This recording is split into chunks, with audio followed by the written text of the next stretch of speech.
एक समय की बात है, आगरा शहर अपनी पूरी शान और शौकत के साथ चमक रहा था।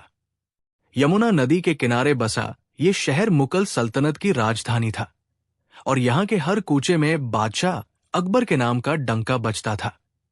दिन का समय था, सूरज आग के गोले की तरह तप रहा था और उसकी किरणें आगरा के किले के संगमरमरी पत्थरों पर पड़कर चारों दिशाओं में चकाचौंध पैदा कर रही थी। किले के अंदर दीवाना में रोज की तरह आज भी बादशाह अकबर का दरबार लगा हुआ था। दरबार खचाखच भरा हुआ था। दूर दूर से आए परियादी अपनी अर्जियां लेकर खड़े थे, तो वही दूसरी ओर सल्तनत के बड़े बड़े मनसबदार, जागीरदार और नवरत्न अपनी अपनी जगहों पर विराजमान थे। माहौल में एक अजीब सी गंभीरता थी, ऐसी गंभीरता जो अक्सर लड़ाई के मैदानों में या किसी बड़ी घोषणा से पहले देखने को मिलती थी। बादशाह अकबर अपने आलीशान सिंहासन पर बैठे थे। उनकी नजरें सामने रखे एक पत्र पर टिकी हुई थी। ये कोई आम पत्र नहीं था, ये वो चिट्ठी थी जिसने पिछले कुछ दिनों से पूरे आगरा में, खासकर शाही दरबार में, एक अनजाना सा तौस पैदा कर दिया था। चिट्ठी का कागज पीला और पुराना था और उस पर लिखी इबारत ऐसी थी जिसे पढ़ना हर किसी के बस की बात नहीं थी। पर बात सिर्फ इतनी ही नहीं थी, इस चिट्ठी के साथ एक अफवाह भी जुड़ी हुई थी। अफवाह यह थी कि जो भी इस चिट्ठी को पूरी तरह से पढ़ता है, उसकी जिंदगी में कुछ न कुछ अनहोनी घट जाती है। ये चिट्ठी सबसे पहले शाही सजाने के पास मिली थी, जहां से उसे सीधा बादशाह के सामने पेश किया गया। खजांची ने कांपते हुए बताया कि ये चिट्ठी उसे जजाने के उस संदूक में मिली जिसे सालों से खोला नहीं गया था। संदूक के ऊपर धूल की मोटी परत जमी थी और उस पर जाले लगे हुए थे, पर चिट्ठी ऐसी थी जैसे उसे अभी अभी किसी ने रखा हो। उस पर न तो धूल का कोई कण था और न ही कोई जाला। बादशाह अकबर ने अपने सबसे भरोसेमंद मुंशी को वो चिट्ठी पढ़ने का हुक्म दिया। मुंशी ने जैसे ही चिट्ठी को हाथ में लिया, उसके चेहरे का रंग उड़ गया। उसने लड़खड़ाती आवाज में चिट्ठी पढ़नी शुरू की, पर चंद लफ्जों के बाद ही उसकी जबान लड़खड़ाने लगी और वो बेहोश होकर गिर पड़ा। उसे होश आया तो वो अपना दिमागी संतुलन खो चुका था। वो बस एक ही बात दोहरा रहा था, वो आएगा, सब खत्म कर देगा। इसके बाद दरबार के कई और विद्वानों और पंडितों ने उस चिट्ठी को पढ़ने की कोशिश की, पर नतीजा वही रहा। कोई बीमार पड़ गया, किसी के घर में चोरी हो गई, तो कोई दरबार आते आते रास्ते में ही किसी हादसे का शिकार हो गया। धीरे धीरे ये बात पूरे आगरा में आग की तरह फैल गई कि वो एक शापित चिट्ठी है, एक ऐसी चिट्ठी जो अपने साथ दुर्भाग्य लेकर आती है। आज दरबार में उसी चिट्ठी पर चर्चा हो रही थी। बादशाह अकबर का चेहरा गुस्से और चिंता से लाल हो रहा था।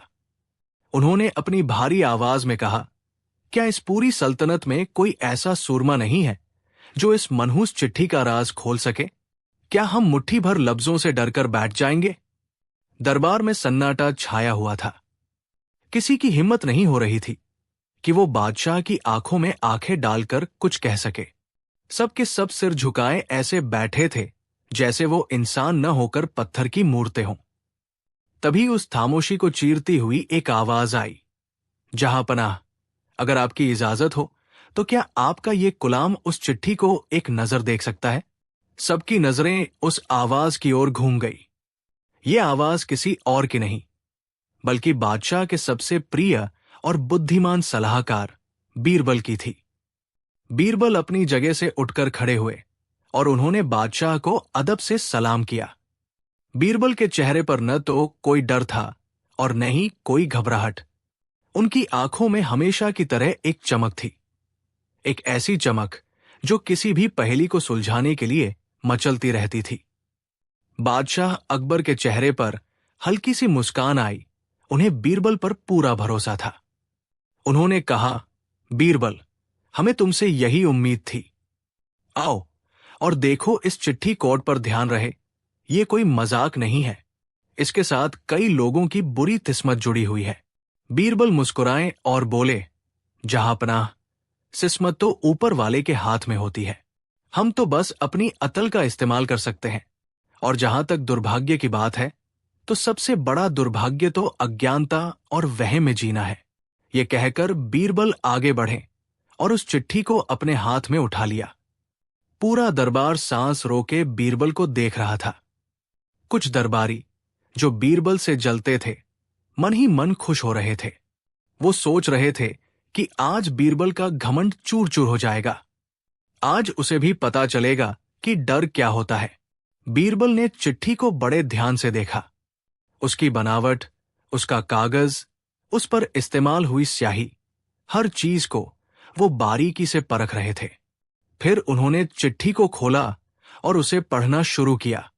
जैसे जैसे बीरबल चिट्ठी पढ़ते जा रहे थे, उनके चेहरे के भाव बदलते जा रहे थे।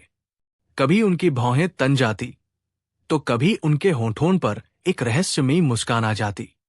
दरबारियों की धड़कनें तेज होती जा रही थी। उन्हें लग रहा था कि अब कुछ होने वाला है। अब बीरबल के साथ भी कोई अनहोनी घटेगी। काफी देर तक चिट्ठी पढ़ने के बाद बीरबल ने अपनी नजरें उठाईं और बादशाह अकबर की ओर देखा। बादशाह ने बेचैनी से पूछा, क्या लिखा है इस चिट्ठी में बीरबल? और तुम ठीक तो हो? बीरबल ने एक लंबी सांस ली और कहा, जहांपनाह, मैं बिल्कुल ठीक हूं। और इस चिट्ठी में जो लिखा है वो वाकई बहुत गंभीर है, पर उतना भी नहीं जितना कि इसका तौस फैलाया गया है।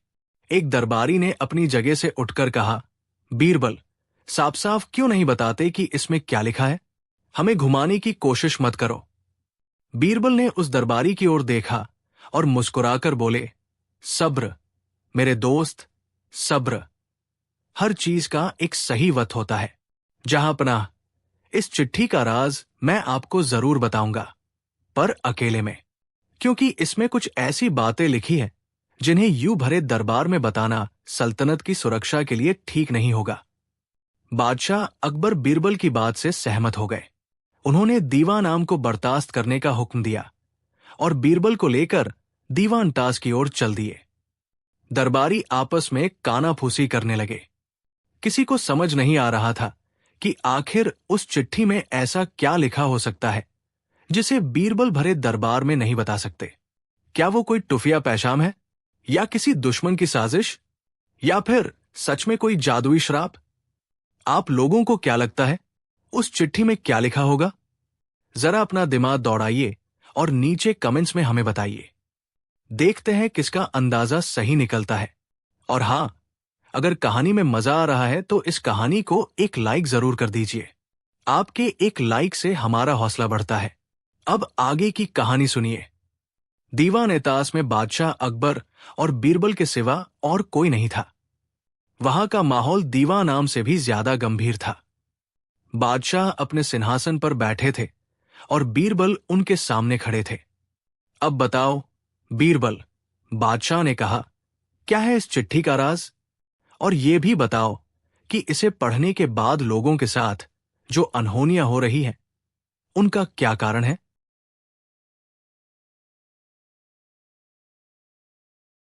बीरबल ने चिट्ठी को बादशाह के सामने मेज पर रख दिया और कहा, जहांपनाह, ये चिट्ठी असल में एक बहुत पुरानी भविष्यवाणी है।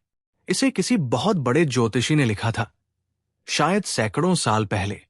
इसमें लिखा है कि जब आसमान में 2 पूंछ वाला तारा दिखाई देगा, तब इस सल्तनत पर एक बहुत बड़ी मुसीबत आएगी। एक ऐसा दुश्मन पैदा होगा जो अपने साथ तबाही का सैलाब लेकर आएगा और सब कुछ तहस-नहस कर देगा। चिट्ठी में उस दुश्मन का हुलिया और उसके कुछ निशानों का भी जिक्र है। बादशाह अकबर की पेशानी पर चिंता की लकीरें उभर आई। उन्होंने पूछा, और लोगों के साथ जो हादसे हो रहे हैं, उनका क्या? क्या वो भी इसी भविष्यवाणी का हिस्सा है? बीरबल मुस्कुराए और बोले, नहीं जहांपनाह, यही तो सारा खेल है। लोगों के साथ जो हादसे हो रहे हैं, उनका इस चिट्ठी से कोई लेना देना नहीं है। वो सब सिर्फ एक इत्तिपाट है, या यूं कह लीजिए कि वहम का नतीजा है। वहम का नतीजा? हम कुछ समझे नहीं, बादशाह ने कहा। बीरबल ने समझाना शुरू किया, जहांपनाह, इंसान का दिमाग बहुत ताकतवर होता है। अगर वो किसी चीज पर पूरी तरह से यकीन कर ले तो उसे वो चीज सच लगने लगती है। जब से ये अफवाह फैली है कि ये चिट्ठी मनहूस है, तब से हर कोई डरा हुआ है। हर कोई यही सोच रहा है कि उसके साथ कुछ बुरा होने वाला है। और जब आप किसी बुरी चीज के बारे में लगातार सोचते हैं तो आपका ध्यान अच्छी चीजों से हट जाता है। आप छोटी छोटी गलतियां करने लगते हैं और कभी कभी वही गलतियां किसी बड़े हादसे का सबब बन जाती है। मिसाल के तौर पर बीरबल ने अपनी बात जारी रखी। जिस मुंशी ने सबसे पहले इस चिट्ठी को पढ़ा था वो पहले से ही दिल का मरीज था।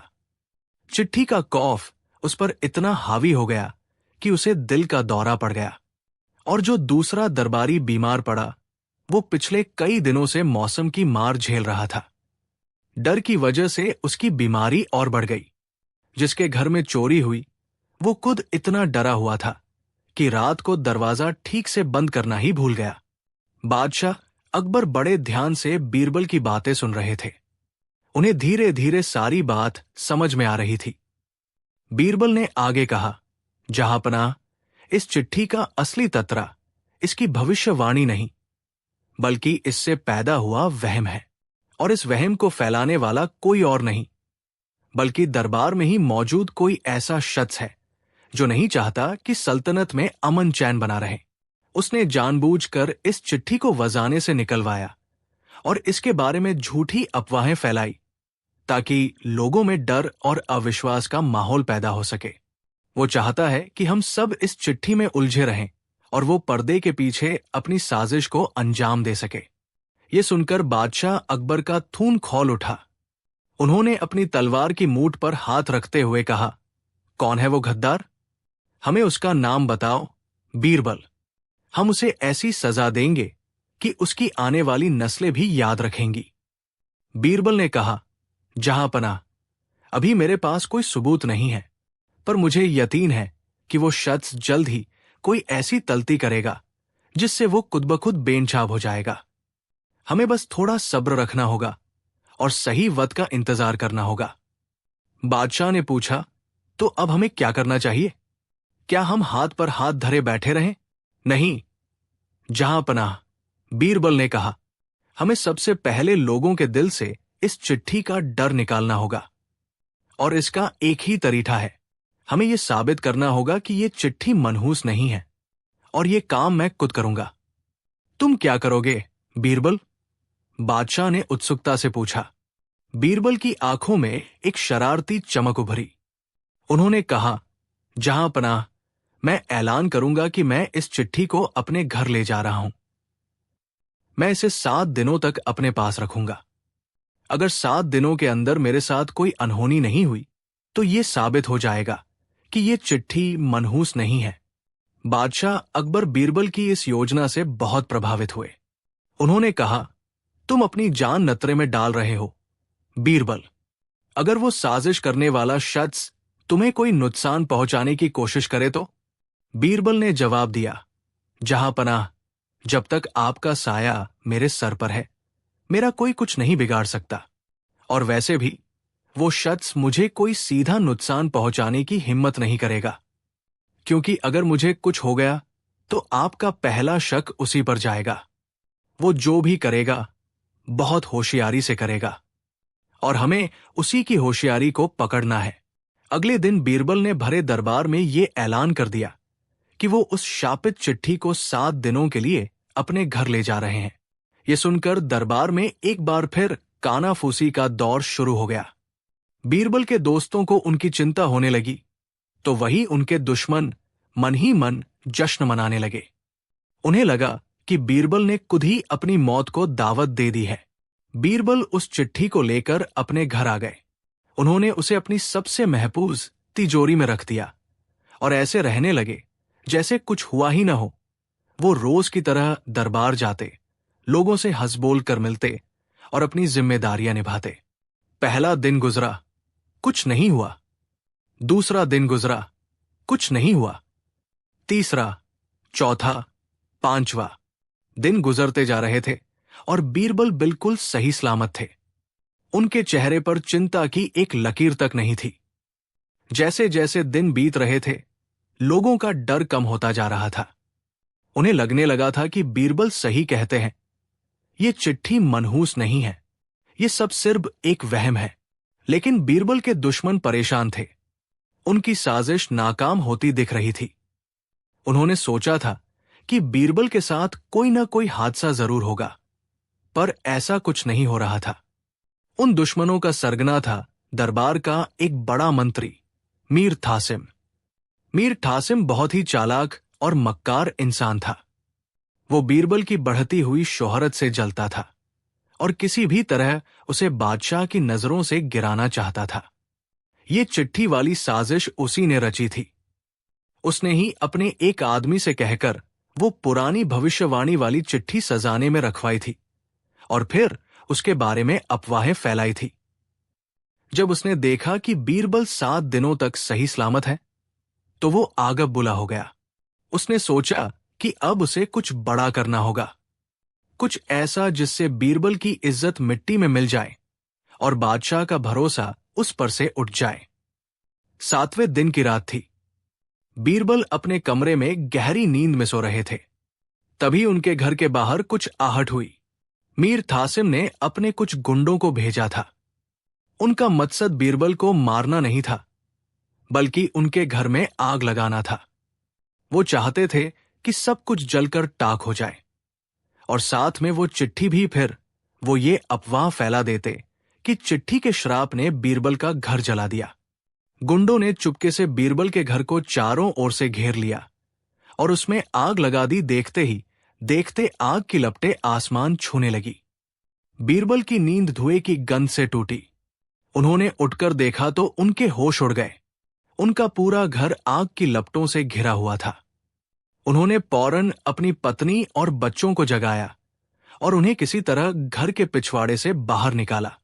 अब बीरबल के सामने सबसे बड़ी चुनौती थी उस चिट्ठी को बचाने की। वो जानते थे कि अगर वो चिट्ठी जल गई तो मीर तासिम की साजिश कामयाब हो जाएगी। जान की परवाह किए बिना बीरबल वापस जलते हुए घर में घुस गए। आग की लपटें उनके कपड़ों को छू रही थी। धुएं से उनका दम घुट रहा था, पर उनके दिमाग में बस एक ही चीज थी, उस चिट्ठी को बचाना। वो किसी तरह अपनी तिजोरी तक पहुंचे। तिजोरी आग से तप रही थी।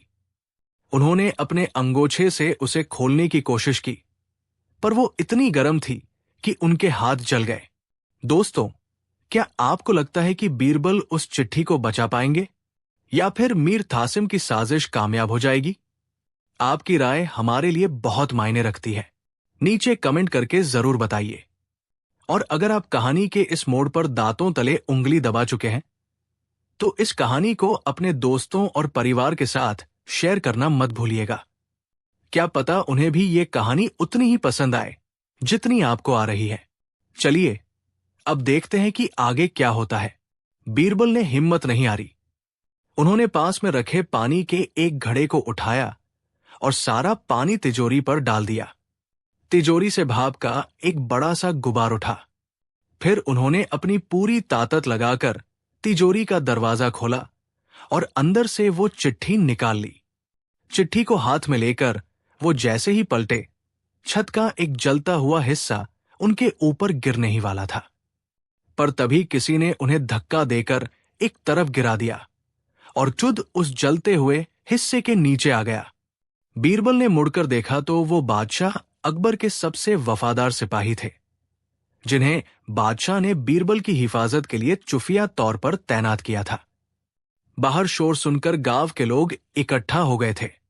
सब मिलकर आग बुझाने की कोशिश कर रहे थे।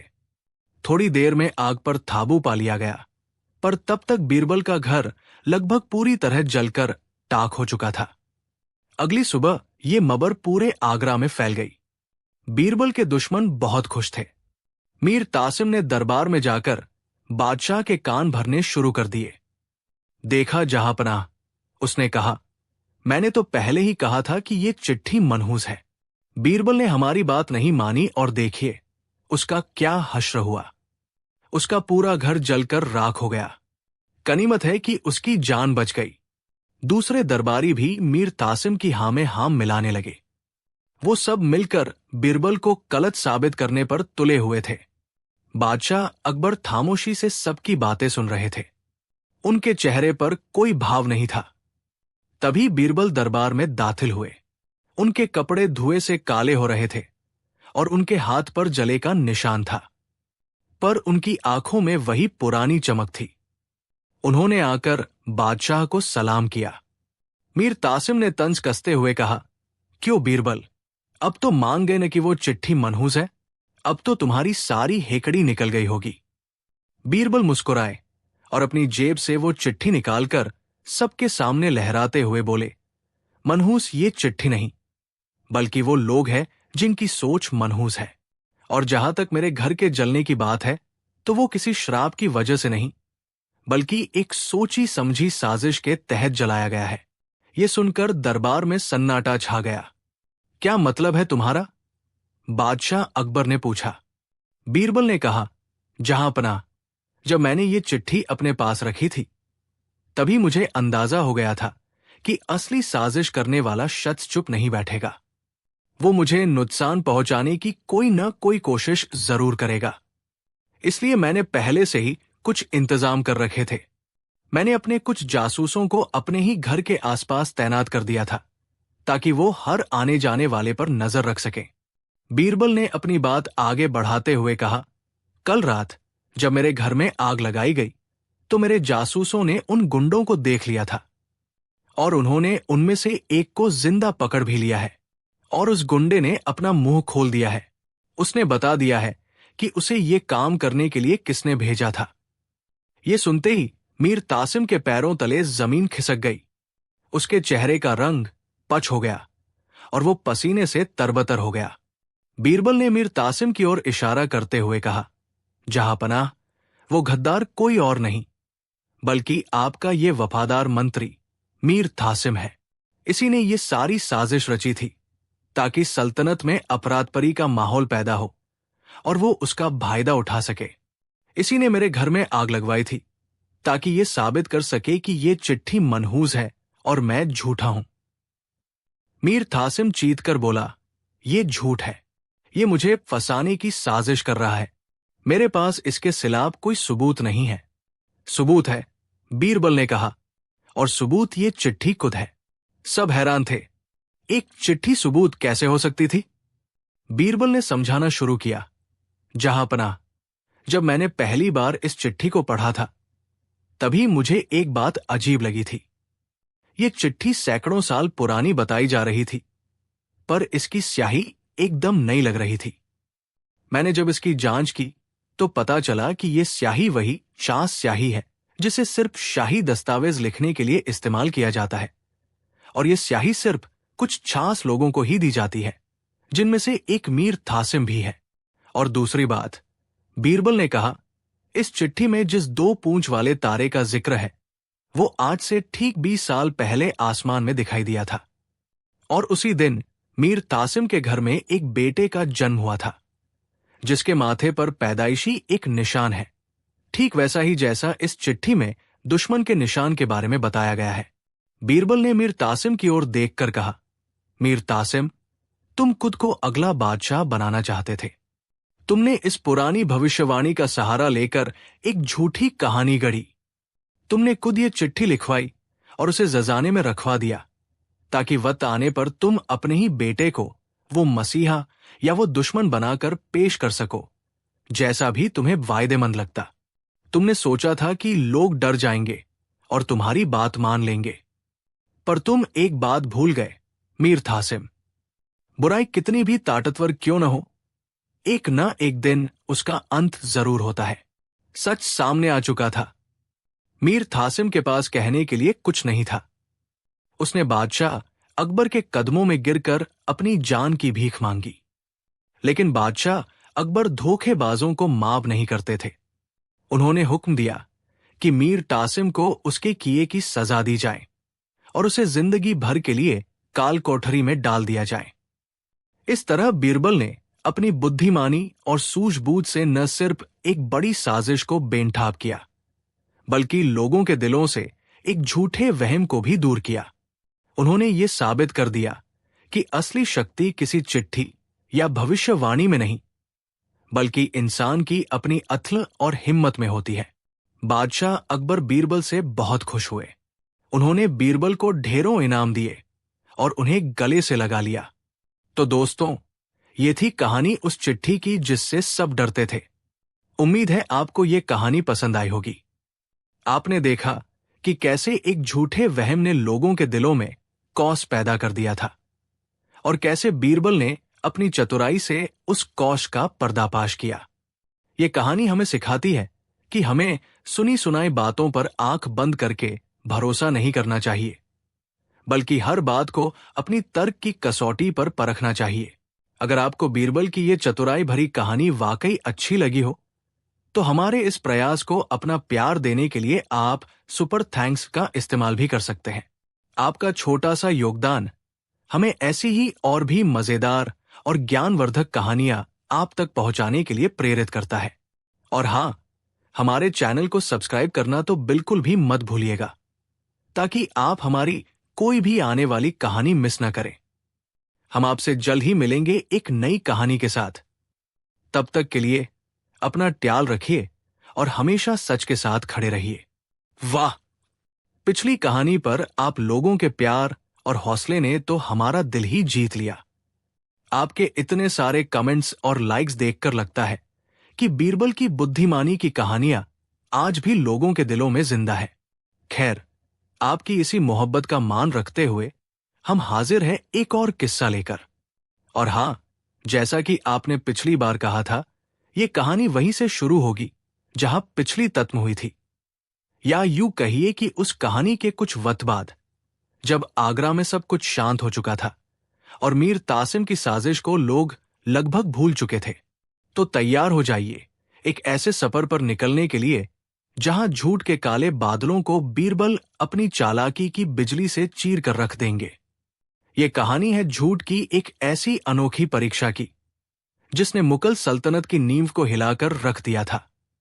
मानसून की पहली बौछार के बाद आगरा की धरती से एक सौंधी सौंधी महक उठ रही थी। आसमान में काले सफेद बादल ऐसे अटखेलिया कर रहे थे मानो कोई चित्रकार अपने कैनवास पर रंगों से खेल रहा हो। यमुना नदी का पानी बढ़ गया था और उसके किनारों पर उगी घास पहले से कहीं ज्यादा हरी और जिंदा नजर आ रही थी। मौसम में एक अजीब सी ठंडक और ताजगी थी, ऐसी ताजगी जो दिलों को सुकून और रूह को चैन देती है। पर आगरा के किले के अंदर दीवा नाम का माहौल मौसम से बिल्कुल उलट था। वहां न तो कोई ठंडक थी और न ही कोई ताजगी। वहां थी तो सिर्फ एक बेचैन करने वाली गर्मी, एक ऐसी घुटन जो बड़े बड़े सूरमाओं के पसीने छुड़ा रही थी। बादशाह अकबर अपने आलीशान तख्त पर विराजमान थे, पर उनके चेहरे पर वो रौब और वो तेज नहीं था जिसके लिए वो जाने जाते थे। उनकी आंखों में चिंता और सोच की गहरी लकीरें साफ दिखाई दे रही थी। दरबार हमेशा की तरह खचाखच भरा हुआ था, पर आज किसी के मुंह से एक लफ्ज नहीं निकल रहा था। सब के सब किसी मूर्ति की तरह खामोश और बेजान बैठे थे। इस खामोशी और बेचैनी की वजह थी एक खास मेहमान, एक ऐसा मेहमान जो हजारों मील का सफर तय करके देवगिरी के राज्य से आया था। देवगिरी दक्षिण का एक बहुत ही शक्तिशाली और समृद्ध राज्य था। उसके राजा रुद्र प्रताप अपनी बहादुरी के साथ साथ अपनी कुटिल बुद्धि के लिए भी मशहूर थे। कहा जाता था कि राजा रुद्र प्रताप को शतरंज के खेल में हराना और मगरमच्छ से भरे दरिया को तैरकर पार करना एक बराबर था। आज उसी राजा रुद्र प्रताप का दूत, जिसका नाम चंद्रभान था, बादशाह अकबर के दरबार में खड़ा था। चंद्रभान कोई साधारण दूत नहीं था। उसका कद लंबा और शरीर गठा हुआ था। उसकी आंखों में एक ऐसी चमक थी जो किसी की भी आत्मा के आर पार देख सकती थी। उसने जो कपड़े पहने थे वो रेशम और सोने के तारों से बने थे, और उसकी पगड़ी में लगा हीरा दूर से ही लोगों की आंखों को चकाचौंध कर रहा था। पर इन सबसे ज्यादा ध्यान खींचने वाली चीज थी वो सोने का पिंजरा जो उसके हाथ में था। पिंजरे के अंदर एक हरे रंग का तोता बैठा था। एक ऐसा तोता जो देखने में तो आम तोतों जैसा ही था, पर चंद्रभान का दावा था कि ये दुनिया का इकलौता ऐसा तोता है जो सिर्फ सच बोलता है, या यूं कहिए कि ये झूठ को पकड़ लेता है। चंद्रभान ने दरबार में आकर बादशाह अकबर को अदब से सलाम किया और फिर अपनी भारी दमदार आवाज में बोलना शुरू किया। शहंशाहेंद, बादशाह सलामत अकबर, हमारे महाराज, देवगिरी के शेर राजा रुद्र प्रताप ने आपके लिए एक खास तोहफा और एक पैशाम भेजा है। ये कहकर उसने सोने के पिंजरे को आगे बढ़ा दिया। ये कोई मामूली तोता नहीं है जहांपनाह, इसका नाम है सत्यवक्ता। इसकी खासियत यह है कि ये किसी भी झूठे इंसान के सामने खामोश नहीं रह सकता। जैसे ही कोई इसके सामने झूठ बोलता है, ये बेचैन होकर चीखने लगता है। हमारे महाराज का कहना है कि जिस दरबार में न्याय और सच्चाई का बोलबाला होता है, वहां हर इंसान को सच बोलने की आदत होनी चाहिए। उन्होंने ये तोहफा आपकी सल्तनत के लिए दोस्ती के प्रतीक के तौर पर भेजा है। चंद्रभान की बात सुनकर पूरे दरबार में एक हलचल सी मच गई। सब लोग उस तोते को देखने के लिए अपनी जगहों से उठकर खड़े हो गए। किसी को भी इस बात पर यकीन नहीं हो रहा था। भला एक तोता कैसे सच और झूठ का फैसला कर सकता है? ये जरूर कोई चाल है, कोई धोखा है। एक मंत्री जो अपनी चापलूसी के लिए मशहूर था, अपनी जगह से उठा और बोला, जहांपनाह, मैं आपकी सल्तनत का सबसे वफादार सेवक हूं। जैसे ही उसने ये वाक्य पूरा किया, पिंजरे के अंदर बैठा तोता जोर जोर से चीखने लगा, झूठ, झूठ, ये झूठ है। तोते की आवाज इतनी तेज और साफ थी कि सब लोग चौंक गए। उस मंत्री का चेहरा शर्म से लाल हो गया और वो बौरन अपनी जगह पर बैठ गया। दरबार में बैठे लोग अब एक दूसरे को शक की निगाह से देखने लगे। चंद्रभान के चेहरे पर एक कुटिल मुस्कान थी। उसने कहा, देखा आपने जहांपनाह, सत्यवक्ता कभी गलती नहीं करता। अब तो दरबारियों के मन में डर बैठ गया। कोई भी कुछ बोलने की हिम्मत नहीं कर पा रहा था। बादशाह अकबर भी सोच में पड़ गए। वो समझ नहीं पा रहे थे कि ये कोई जादू है, कोई विज्ञान है, या फिर कोई बहुत बड़ी साजिश। अगर ये तोता सच में झूठ पकड़ सकता है, तो ये सल्तनत के लिए बहुत फायदेमंद भी हो सकता है। इससे सारे झूठे और मक्कार लोग बेनठाब हो जाएंगे। पर अगर ये कोई चाल है, तो इसका मकसद मुगल सल्तनत को पूरी दुनिया के सामने नीचा दिखाना हो सकता है। दरबार में एक और मंत्री थे, हकीम मिर्जा। हकीम मिर्जा खुद को बहुत बड़ा ज्ञानी और वैज्ञानिक समझते थे। उन्हें लगता था कि बीरबल की बुद्धिमानी सिर्फ किताबी बातें हैं, जबकि असली ज्ञान तो विज्ञान में है। वो अपनी जगह से उठे और बोले, जहांपनाह, इसमें कोई जादू नहीं है। ये जरूर विज्ञान का कोई कमाल होगा। हर इंसान जब सच या झूठ बोलता है, तो उसके शरीर से अलग अलग तरह की तरंगें निकलती है। हो सकता है कि इस तोते के अंदर इन तरंगों को पहचानने की कोई ताश शक्ति हो। हकीम मिर्जा ने अपनी बात को सही साबित करने के लिए खुद को पेश किया। वो तोते के पिंजरे के पास गए और बोले, मैं बादशाह सलामत का एक शुभ चिंतक हूं। तोता खामोश रहा।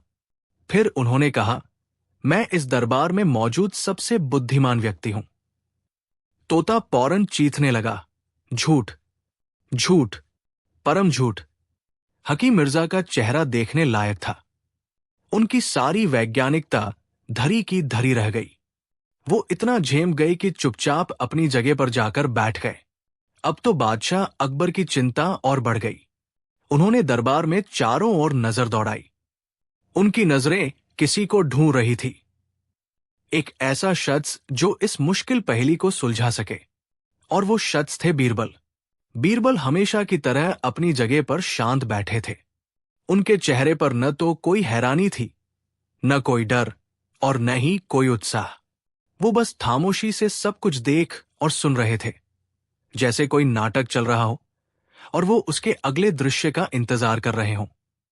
बादशाह ने बीरबल की ओर देखा और पूछा, बीरबल, इस मामले में तुम्हारी क्या राय है? क्या तुम इस तोते की सच्चाई का पता लगा सकते हो? पूरा दरबार अब बीरबल की ओर देखने लगा। चंद्रभान भी बीरबल को घूर रहा था। उसे पता था कि अगर इस दरबार में कोई उसकी चाल को पकड़ सकता है, तो वो सिर्फ बीरबल ही है। बीरबल अपनी जगह से उठे, बादशाह को सलाम किया और फिर उस तोते के पिंजरे के पास गए। उन्होंने पिंजरे को बड़े ध्यान से देखा। उसके सोने के तार, उसकी बनावट, पिंजरे के नीचे लगी छोटी सी कटोरी, हर चीज को उन्होंने बारीकी से परखा। फिर उन्होंने तोते को देखा, जो अपनी गर्दन टेढ़ी करके बीरबल को ही देख रहा था। बीरबल मुस्कुराए और तोते से पूछा, क्यों मियां मिट्ठू, क्या हाल है तुम्हारे? तोता खामोश रहा। बीरबल ने फिर पूछा, क्या तुम सच में झूठ पकड़ लेते हो? तोता अब भी खामोश था। चंद्रभान बीच में बोल पड़ा, बीरबल जी, ये तोता सवालों का जवाब नहीं देता। ये सिर्फ तब बोलता है जब कोई झूठा बयान दिया जाता है। बीरबल ने चंद्रभान की ओर देखा और कहा, अच्छा, तो ये बात है। फिर वो तोते की ओर मुड़े और एक बहुत ही अजीब सा सवाल पूछा, हे सत्यवक्ता तोते, अगर मैं ये कहूं कि मैं अभी झूठ बोल रहा हूं, तो क्या तुम चीखोगे या खामोश रहोगे? बीरबल का यह सवाल सुनकर पूरा दरबार सोच में पड़ गया। ये तो एक ऐसा सवाल था जिसका कोई सीधा जवाब नहीं था। अगर बीरबल सच में झूठ बोल रहे हैं तो तोते को चीखना चाहिए, पर अगर तोता चीखता है तो इसका मतलब बीरबल सच बोल रहे थे कि वो झूठ बोल रहे हैं, और अगर बीरबल सच बोल रहे हैं तो तोते को खामोश रहना चाहिए। पर अगर तोता खामोश रहता है तो इसका मतलब बीरबल झूठ बोल रहे थे कि वो झूठ बोल रहे हैं। ये एक ऐसी पहेली थी जिसने सबके दिमाग को घुमाकर रख दिया। चंद्र भी इस सवाल के लिए तैयार नहीं था। उसके चेहरे पर पहली बार घबराहट दिखाई दी। तोता, जाहिर सी बात है, खामोश ही रहा। बीरबल मुस्कुराए और बादशाह अकबर की ओर मुड़कर बोले, जहांपनाह, ये तोता कोई चमत्कारी नहीं है। ये सिर्फ एक प्रशिक्षित तोता है और ये पूरी की पूरी एक बहुत बड़ी चाल है। अगर आप मुझे एक दिन का समय दें तो मैं इस चाल का पर्दाफाश कर सकता हूं और ये भी साबित कर दूंगा कि ये सब कैसे किया जा रहा है। बादशाह अकबर ने बीरबल को इजाजत दे दी। उन्होंने चंद्रभान और उसके तोते को शाही मेहमान खाने में ठहराने का हुक्म दिया और दरबार को अगले दिन तक के लिए बर्खास्त कर दिया। अब दोस्तों, आपके लिए एक सवाल है। आपको क्या लगता है, बीरबल इस राज का पर्दा कैसे उठाएंगे? वो ऐसा क्या करेंगे जिससे दूध का दूध और पानी का पानी हो जाएगा? अपनी कल्पना के घोड़े दौड़ाइए और हमें कमेंट्स में बताइए। और अगर कहानी में आपको यहां तक मजा आया है तो इसे एक लाइक देकर हमारा हौसला बढ़ाना मत भूलिएगा। आपका एक एक लाइक और कमेंट हमें और बेहतर कहानियां बनाने की प्रेरणा देता है। चलिए अब आगे बढ़ते हैं। उस रात बीरबल सोए नहीं। वो अपने अध्ययन कक्ष में बैठे उस तोते और चंद्रभान के बारे में ही सोचते रहे। उन्हें यकीन था कि ये कोई हाथ की सफाई या कोई वैज्ञानिक तरकीब है। जरूर पिंजरे में या उसके आसपास कोई ऐसी चीज छुपी है जिसे कोई देख नहीं पा रहा है। पर वो क्या हो सकती है? उन्होंने अपने एक सबसे भरोसेमंद जासूस को चंद्रभ पर नजर रखने के लिए भेजा। जासूस ने आकर बताया कि चंद्रभान अपने कमरे में किसी से बात नहीं कर रहा है और तोता भी बिल्कुल शांत है। पर एक अजीब बात उसने जरूर देखी थी। चंद्रभान हर थोड़ी देर में अपने पैर से जमीन पर एक छास लय में थपकी देता है और उसके हाथ में एक अंगूठी है जिसे वो बार बार घुमाता रहता है। बीरबल को इसी में कोई सुराग नजर आया। उन्होंने सोचा, हो सकता है कि तोते को चींचने का इशारा किसी आवाज से दिया जाता हो, एक ऐसी आवाज जो बहुत धीमी हो और जिसे आम इंसान न सुन पाए, पर तोता सुन ले, और वो आवाज शायद चंद्रभान के पैर की थपकी या उसकी अंगूठी से पैदा होती हो। पर अगर ऐसा है तो चंद्रभान को कैसे पता चलता है कि सामने वाले ने सच बोला है या झूठ? इसका मतलब कोई और भी है जो इस साजिश में शामिल है, कोई ऐसा जो दरबार में ही मौजूद था और जो चंद्रभान को इशारा कर रहा था। ये सोचते सोचते सुबह हो गई। बीरबल के दिमाग में एक योजना ने जन्म ले लिया था, एक ऐसी योजना जो न सिर्फ तोते का राज खोलेगी बल्कि उस छुपे हुए साजिशकर्ता को भी बेनकाब कर देगी। अगले दिन दरबार फिर से लगा। माहौल में कल से भी ज्यादा तनाव था। सब लोग ये देखने के लिए बेताब थे कि बीरबल आज क्या करने वाले हैं। चंद्रभान अपने तोते के साथ दरबार में मौजूद था। उसके चेहरे पर आज भी वही आत्मविश्वास झलक रहा था। बीरबल दरबार में आए और उनके हाथ में एक बड़ा सा संदूक था, जिसे 2 नौकरों ने उठाकर लाया था। संदूक को एक मखमली चादर से ढका गया था। बीरबल ने बादशाह से कहा, जहांपनाह, आज इस सत्यवक्ता तोते की अंतिम परीक्षा होगी। आज ये साबित हो जाएगा कि ये चमत्कारी है या नहीं। ये कहकर उन्होंने संदूक को दरबार के बीचों बीच रखवा दिया। फिर वो तोते के पिंजरे के पास गए और बोले, हे महान तोते, तुम्हारे सच बोलने की शक्ति की परीक्षा आज पूरा हिंदुस्तान देखेगा। इस संदूक के अंदर या तो सल्तनत की सबसे कीमती हीरे की माला है, या फिर मेरे पैरों की धूल भरी पुरानी जूतियां। अब तुम ही बताओ, इस संदूक के अंदर क्या है? ये एक और ऐसा सवाल था जिसने सबको चक्कर में डाल दिया। तोता तो सिर्फ झूठ या सच पर प्रतिक्रिया देता था। वो ये कैसे बता सकता था कि संदूक में क्या है? चंद्रभान मुस्कुराया और बोला, बीरबल जी, लगता है आप भूल गए। ये तोता भविष्यवाणी नहीं करता, सिर्फ झूठ पकड़ता है। आप कोई बयान दीजिए, फिर ये बताएगा कि वो सच है या झूठ। बहुत खूब, बीरबल ने कहा। तो ठीक है, मैं ही बयान देता हूं। बीरबल ने संदूक की ओर इशारा करते हुए पूरे आत्मविश्वास से कहा, इस संदूक के अंदर हीरे की माला है। अब सबकी नजरें तोते पर थी। क्या वो चीड़ेगा? चंद्रभान और उसके छुपे हुए साथी के लिए ये एक मुश्किल स्थिति थी। उन्हें नहीं पता था कि संदूक में सच में क्या है। अगर वो तोते से झूठ कहलवा देते हैं और अंदर से माला निकल आई तो उनकी पोल खुल जाएगी, और अगर वो तोते को खामोश रखते हैं और अंदर से जूतियां निकल आईं तो भी वो झूठे साबित हो जाएंगे। चंद्रभान ने कुछ सोचा और फिर एक चाल चली। उसने तोते को खामोश रखने का इशारा किया।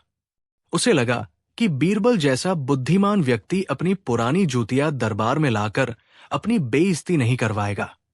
जरूर अंदर माला ही होगी। तोता खामोश रहा।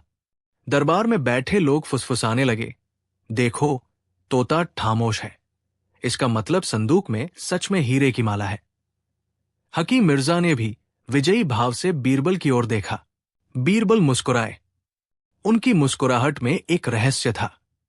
उन्होंने बादशाह से कहा, जहांपनाह, जैसा कि तोते ने इशारा किया है, इस संदूक में हीरे की माला होनी चाहिए।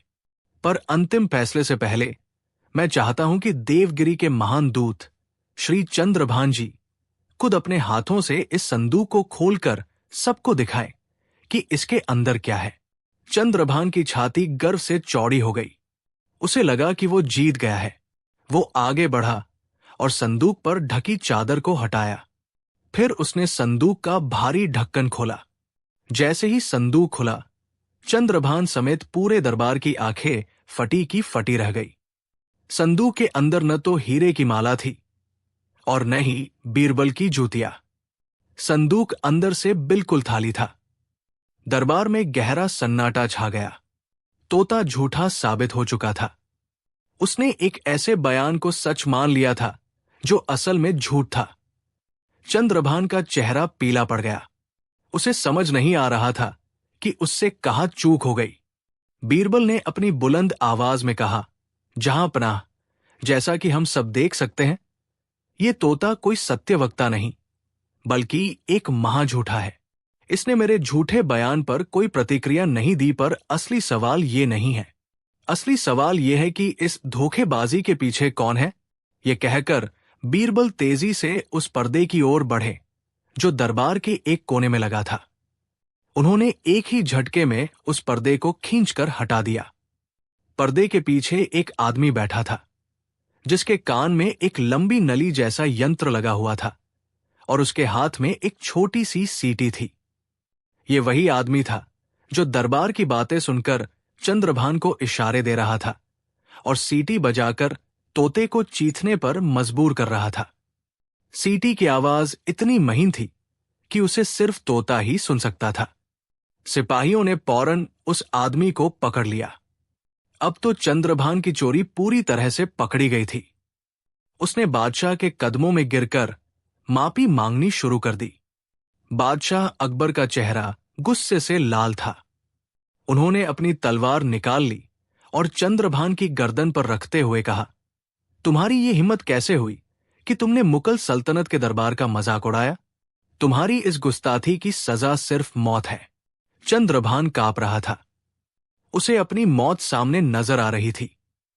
पर तभी उसने हिम्मत करके कहा, रुक जाइए जहांपनाह, मुझे मारने से पहले मेरी पूरी बात तो सुन लीजिए। मैं मानता हूं कि मैंने आपको धोखा दिया, पर यह मेरी अपनी मर्जी नहीं थी। ये मेरे महाराज राजा रुद्र प्रताप के हुक्म का हिस्सा था। क्या मतलब? बादशाह ने पूछा।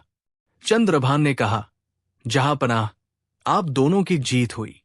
आपके दरबार ने यह परीक्षा पास कर ली। मेरे महाराज सिर्फ ये देखना चाहते थे कि आपके दरबार में बुद्धि और विवेक का राज है या अंधविश्वास और वहम का। वो ये परखना चाहते थे कि क्या आपके पास बीरबल जैसा कोई बुद्धिमान सलाहकार है जो किसी भी चाल को समझ सके। आपके सलाहकार ने यह साबित कर दिया कि मुगल सल्तनत की नींव को कोई धोखा हिला नहीं सकता।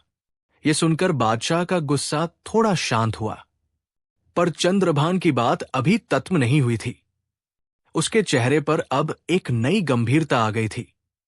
उसने कहा, जहांपनाह, मेरे महाराज आपकी और आपके सलाहकार की बुद्धिमत्ता से बहुत प्रभावित हुए हैं, पर तोते वाली ये परीक्षा तो सिर्फ एक झांकी थी, एक छोटा सा खेल था। असली चुनौती तो अब शुरू होगी। ये कहकर वो अपनी जगह पर खड़ा हुआ। उसकी आंखों में अब डर की जगह एक अजीब सी चुनौती का भाव था। मेरे महाराज, राजा रुद्र प्रताप ने आपके लिए 3 पहेलियां भेजी हैं। 3 ऐसी चुनौतियां जिन्हें आज तक कोई हल नहीं कर पाया है। उन्होंने कहा है कि अगर आपके सबसे बुद्धिमान सलाहकार बीरबल इन 3 चुनौतियों को पार कर लेते हैं तो वो मुगल सल्तनत की अधीनता स्वीकार कर लेंगे और अपनी सबसे कीमती दौलत आपको सौंप देंगे। पर अगर बीरबल नाकाम रहे तो देवगिरी की सेना आगरा पर चढ़ाई कर देगी। चंद्रभान के आखिरी शब्द दीवा नाम की दीवारों से टकराकर गूंजने लगे। जहां अभी अभी जीत का जश्न मनना शुरू ही हुआ था, वहां अब एक नए और पहले से कहीं ज्यादा खतरनाक संकट के बादल मंडराने लगे थे। तोते का खेल खत्म हो चुका था, पर झूठ और सच की असली परीक्षा तो अब शुरू होने वाली थी। बादशाह अकबर ने बीरबल की ओर देखा, जिनकी आंखों में अब किसी पहेली को सुलझाने की उत्सुकता के साथ साथ एक बहुत बड़ी जिम्मेदारी का बोझ भी साफ नजर आ रहा था। आगे क्या होगा? वो 3 चुनौतियां क्या होंगी? क्या बीरबल अपनी चालाकी से देवगिरी के राजा को मात दे पाएंगे, या इस बार उनकी बुद्धिमानी भी जवाब दे जाएगी? ये सब जानने के लिए आपको अगली कहानी का इंतजार करना होगा। कहानी अब शुरू है। चंद्रभान के आखिरी शब्द दीवा नाम की खामोशी में किसी भारी पत्थर की तरह गिरे और पूरे माहौल में एक गहरी और खौफनाक लहर पैदा कर गए। अगर बीरबल नाकाम रहे तो देवगिरी की सेना आगरा पर चढ़ाई कर देगी। यह सिर्फ एक धमकी नहीं थी, ये एक खुली चुनौती थी, एक ऐसा ऐलान जंग जिसने बादशाह अकबर के चेहरे से सुकून का हर निशान मिटा दिया। जिस दरबार में कुछ पल पहले बीरबल की जीत की खुशी मनाई जा रही थी, वहां अब मौत का सन्नाटा पसर गया था। हर दरबारी के चेहरे पर हवाइयां उड़ रही थी। सोने के पिंजरे में बंद वो झूठा तोता अब एक मामूली खिलौना लग रहा था, और उसके सामने खड़ा देवगिरी का दूत चंद्रभान अब किसी यमदूत से कम नहीं लग रहा था। बादशाह अकबर का चेहरा, जो बीरबल की जीत पर गर्व से चमक रहा था, अब गुस्से और चिंता से पत्थर की तरह सख्त हो गया था। उन्होंने अपनी जगह से उठते हुए कहा, यह कोई चुनौती नहीं, ये गुस्ताखी है। चंद्रभान, तुम्हारे राजा रुद्र प्रताप की ये हिम्मत कैसे हुई कि वो मुगल सल्तनत को जंग के लिए ललकारे? क्या वो भूल गया है कि हमारी तलवारों की प्यास दरियाओं का पानी पीकर भी नहीं बुझती? चंद्रभान के चेहरे पर कोई शिकन नहीं आई। उसने बड़ी शांति से जवाब दिया, जहांपनाह, मेरे महाराज कुछ भूले नहीं हैं। वो आपकी ताकत और आपकी सल्तनत की महानता का पूरा सम्मान करते हैं, पर वो ये भी मानते हैं कि सच्ची ताकत सिर्फ तलवारों में नहीं, दिमाग में भी होती है। ये जंग हथियारों से नहीं, अत्ल से लड़ी जाएगी। फैसला आपका है। या तो आप अपने सबसे बुद्धिमान सलाहकार की बुद्धि पर भरोसा करें और हमेशा के लिए देवगिरी की दोस्ती और वफादारी हासिल कर लें, या फिर इस चुनौती से मुंह मोड़कर उस जंग के लिए तैयार हो जाएं, जिसमें हजारों बेगुनाहों का खून बहेगा। ये एक ऐसा जाल था जिसे राजा रुद्र प्रताप ने बड़ी होशियारी से बुना था। उसने अकबर को एक ऐसी स्थिति में लाकर खड़ा कर दिया था जहां से आगे कुआं था और पीछे खाई। अगर अकबर चुनौती स्वीकार करते हैं तो वो बीरबल की जान को दांव पर लगा रहे हैं, और अगर वो मना करते हैं तो पूरी दुनिया में ये संदेश जाएगा कि मुगल बादशाह एक छोटे से राज्य की दिमागी चुनौती से डर गया। सबकी नजरें अब बीरबल पर थी, वो शख्स जिसके कंधों पर आज पूरी सल्तनत का बोझ आ टिका था। बीरबल शांत खड़े थे, उनकी नजरें चंद्रभान की आंखों में आंखें डाले हुए थी, जैसे वो उसके शब्दों के पीछे छुपे असली इरादे को पढ़ने की कोशिश कर रहे हों। बीरबल आगे बढ़े और बादशाह अकबर के सामने सिर झुकाकर बोले, जहांपनाह, इस गुलाम को आपके सम्मान और इस सल्तनत की शान के लिए अपनी जान दांव पर लगाने की इजाजत दीजिए। मैं देवगिरी के राजा की इन चुनौतियों को स्वीकार करता हूं। बीरबल, बादशाह अकबर लगभग चीज पड़े। तुम जानते भी हो तुम क्या कह रहे हो? ये कोई खेल नहीं है, ये तुम्हारी जिंदगी का सवाल है। जहांपनाह, बीरबल ने उसी शांत भाव से उत्तर दिया, जिंदगी और मौत तो ऊपर वाले के हाथ में है, पर इज्जत और जिल्लत इंसान के अपने फैसलों से तय होती है। अगर आज हम डर गए तो इतिहास हमें कायर कहेगा, और मुझे यकीन है कि आपकी दुआएं और मेरी अत्ल मिलकर इस मुश्किल को भी पार कर लेगी। कृपया मुझे इजाजत दें। बीरबल के आत्मविश्वास और उनकी दलीलों के आगे बादशाह अकबर निरुत्तर हो गए। उन्होंने भारी मन से बीरबल को इसकी इजाजत दे दी। चंद्रभान की आंखों में एक विजयी चमक उभरी। उसने कहा, आपका फैसला काबिले तारीफ है जहांपनाह। तो सुनिए पहली चुनौती। उसने अपने झोले से एक रेशमी कपड़े में लिपटी हुई कोई चीज निकाली। कपड़ा हटा तो अंदर से एक थाली पार्चमेंट यानी चर्मपत्र निकला।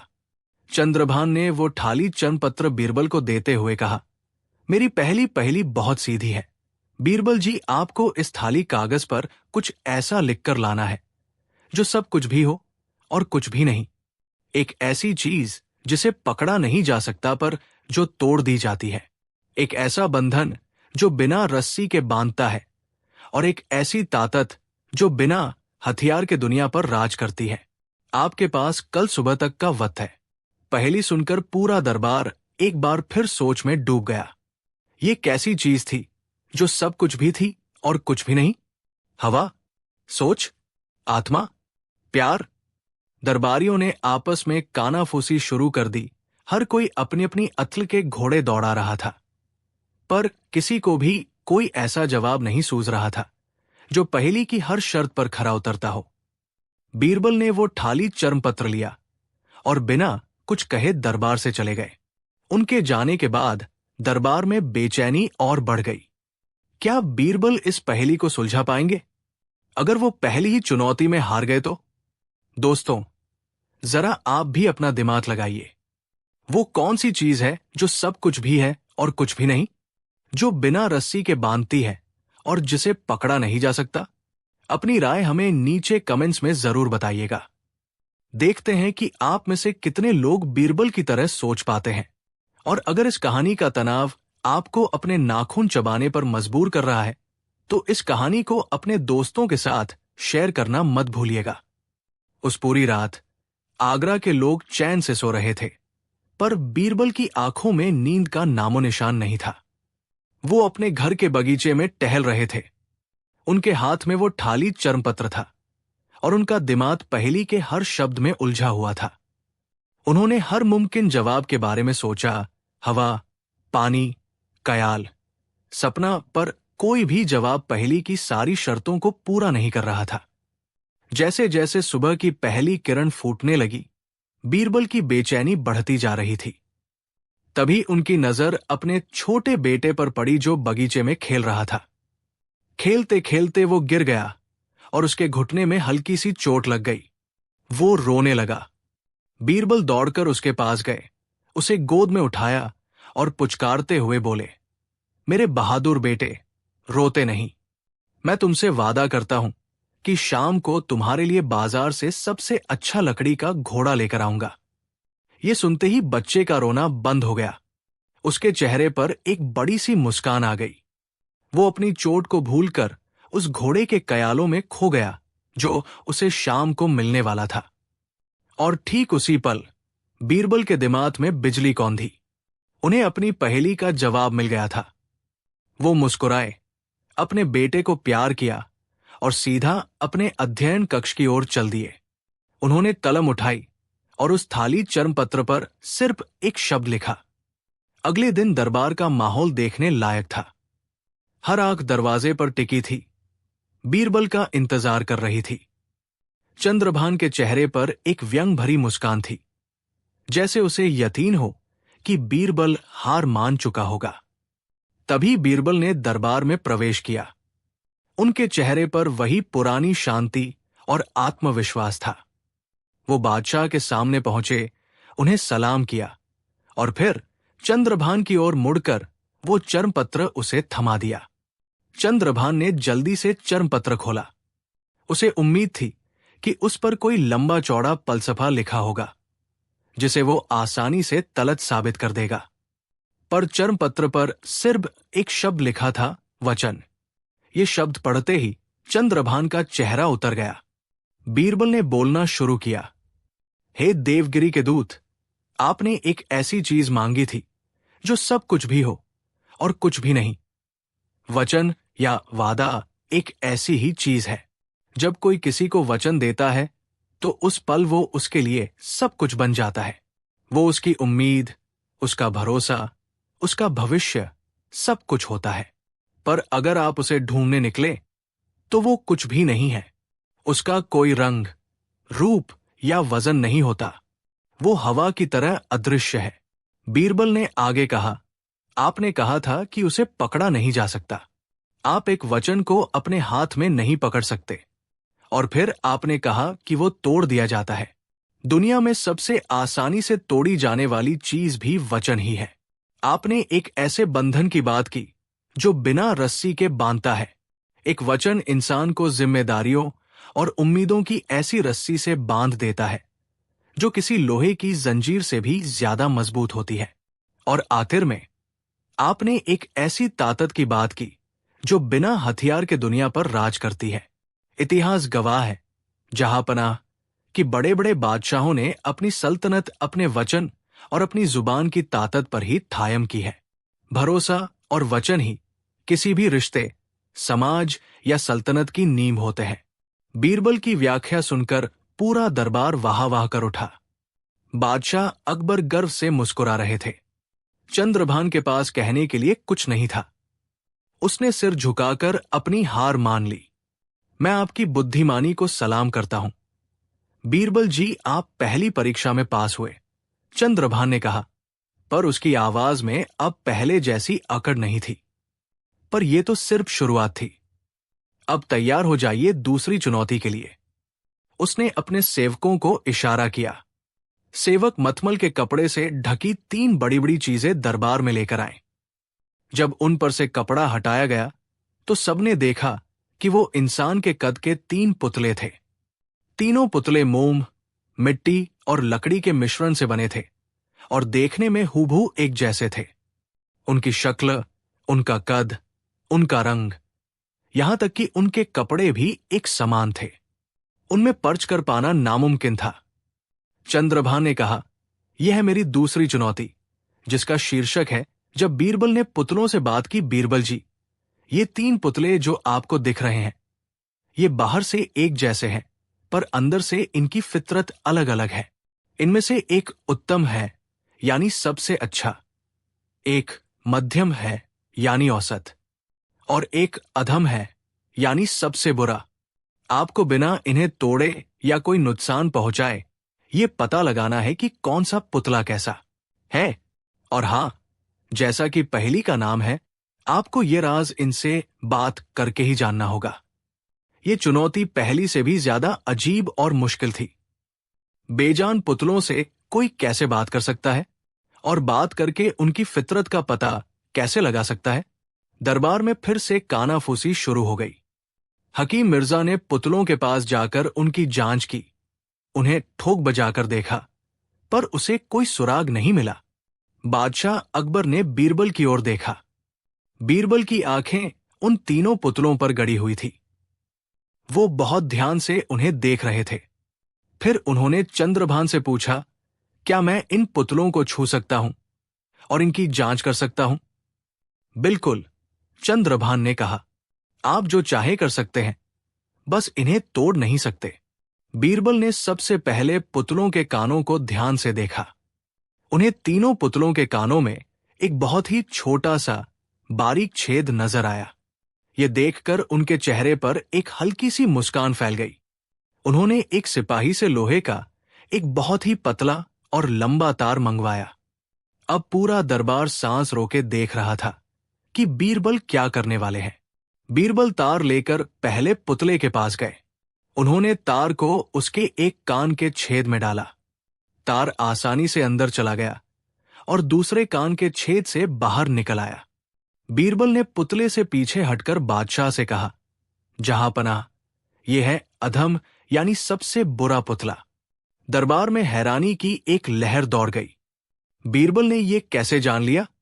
बीरबल ने समझाया, ये उस इंसान की तरह है जो एक कान से सुनता है और दूसरे से निकाल देता है। उस पर किसी अच्छी बात का, किसी ज्ञान का कोई असर नहीं होता। वो सिर्फ सुनता है, पर समझता या सीखता कुछ नहीं। ऐसा इंसान समाज के लिए किसी काम का नहीं, इसलिए ये अधम है। अब बीरबल दूसरे पुतले के पास गए। उन्होंने तार को उसके कान के छेद में डाला। इस बार तार दूसरे कान से बाहर नहीं आया, बल्कि पुतले के मुंह से बाहर आ गया। और ये है मध्यम यानी औसत दर्जे का पुतला, बीरबल ने ऐलान किया। ये उस इंसान का प्रतीक है जो कोई बात सुनता तो है, पर उसे अपने अंदर नहीं रख पाता। वो सुनी हुई हर बात को बिना सोचे समझे फौरन दूसरों को बता देता है। ऐसे इंसान पर भरोसा नहीं किया जा सकता, क्योंकि वो किसी राज को राज नहीं रख सकता। इसलिए ये मध्यम है। चंद्रभान का चेहरा अब तक बिल्कुल सफेद पड़ चुका था। उसे यकीन नहीं हो रहा था कि कोई इतनी आसानी से उसकी पहेली को सुलझा सकता है। आखिर में बीरबल तीसरे पुतले के पास गए। उन्होंने तार को उसके कान के छेद में डाला। तार अंदर चला गया, पर वो न तो दूसरे कान से बाहर निकला और न ही मुंह से। वो अंदर ही कहीं जाकर रुक गया। बीरबल ने बादशाह की ओर देखकर गर्व से कहा, और जहांपनाह, यह है उत्तम यानी सबसे अच्छा पुतला। ये उस श्रेष्ठ इंसान की निशानी है जो जब कोई बात सुनता है तो उसे अपने दिमाग और दिल में उतार लेता है। वो उस पर विचार करता है, उसे समझता है और सही वक्त आने पर ही अपनी जुबान खोलता है। ऐसा इंसान ही ज्ञानी, भरोसेमंद और समाज का सबसे मूल्यवान सदस्य होता है। बीरबल ने यह कहकर साबित कर दिया था कि उन्होंने पुतलों की खामोशी से भी बात कर ली थी और उनका राज जान लिया था। पूरा दरबार बीरबल की जय जयकार करने लगा। बादशाह अकबर अपनी गद्दी से उतर आए और उन्होंने बीरबल को गले से लगा लिया। चंद्रभान अब पूरी तरह से हार चुका था। उसने आगे बढ़कर बीरबल के सामने अपना सिर झुका दिया। मैं अपनी और अपने महाराज की हार स्वीकार करता हूं। बीरबल जी, आपकी बुद्धि का कोई मुकाबला नहीं। आप दुनिया के सबसे बुद्धिमान व्यक्ति हैं। दरबार में जश्न का माहौल बन गया। सबको लगा कि अब यह सिलसिला खत्म हो गया है और देवगिरी की सल्तनत मुतलों की अधीनता स्वीकार कर लेगी। पर चंद्र अब सीधा खड़ा हुआ और इस बार उसकी आंखों में न तो हार थी न जीत, बल्कि एक अजीब सी गंभीरता और कौस था। उसने कहा, जहांपनाह, बीरबल जी ने 2 पड़ाव पार कर लिए हैं, पर जैसा कि तय हुआ था, चुनौतियां 3 हैं। पहली 2 चुनौतियां अथल और समझ की थी, पर तीसरी और आखिरी चुनौती वो जिंदगी और मौत की चुनौती है। चंद्रभान की आवाज में इतनी ठंडक थी कि जश्न का शोर एकदम से थम गया। उसने अपनी बात जारी रखी। ये कोई पहेली नहीं है जिसे दरबार में सुलझाया जा सके। जहांपना, मेरे महाराज, राजा रुद्र प्रताप के राज्य में एक प्राचीन और रहस्यमयी भूल भुलैया है। एक ऐसा चक्रव्यूह जिसे आज तक कोई पार नहीं कर पाया। जो भी उस भूल भुलैया में गया वो कभी लौटकर वापस नहीं आया। बीरबल जी के लिए तीसरी और आखिरी चुनौती यही है। उन्हें देवगिरी जाकर उस भूल भुलैया के केंद्र तक पहुंचना है और जिंदा बाहर निकलकर आना है। अगर वो ऐसा करने में कामयाब हो गए तो देवगिरी की सल्तनत और उसकी सारी दौलत आपकी। और अगर वो उस चक्रव्यूह में खो गए तो हमारी सेना को आगरा पहुंचने का हुक्म मिल चुका है। ये सुनकर ऐसा लगा जैसे किसी ने पूरे दरबार पर बर्फ का ठंडा पानी डाल दिया हो। ये कोई चुनौती नहीं थी, ये बीरबल के लिए एक मौत का फरमान था। एक ऐसी सजा जो उसे उसकी बुद्धिमानी के बदले में दी जा रही थी। बादशाह अकबर का चेहरा गुस्से और बेबसी से तमतमा उठा। उन्होंने गरज कर कहा, यह नामुमकिन है। हम अपने सबसे कीमती हीरे को यूं मौत के मुंह में नहीं झोंक सकते।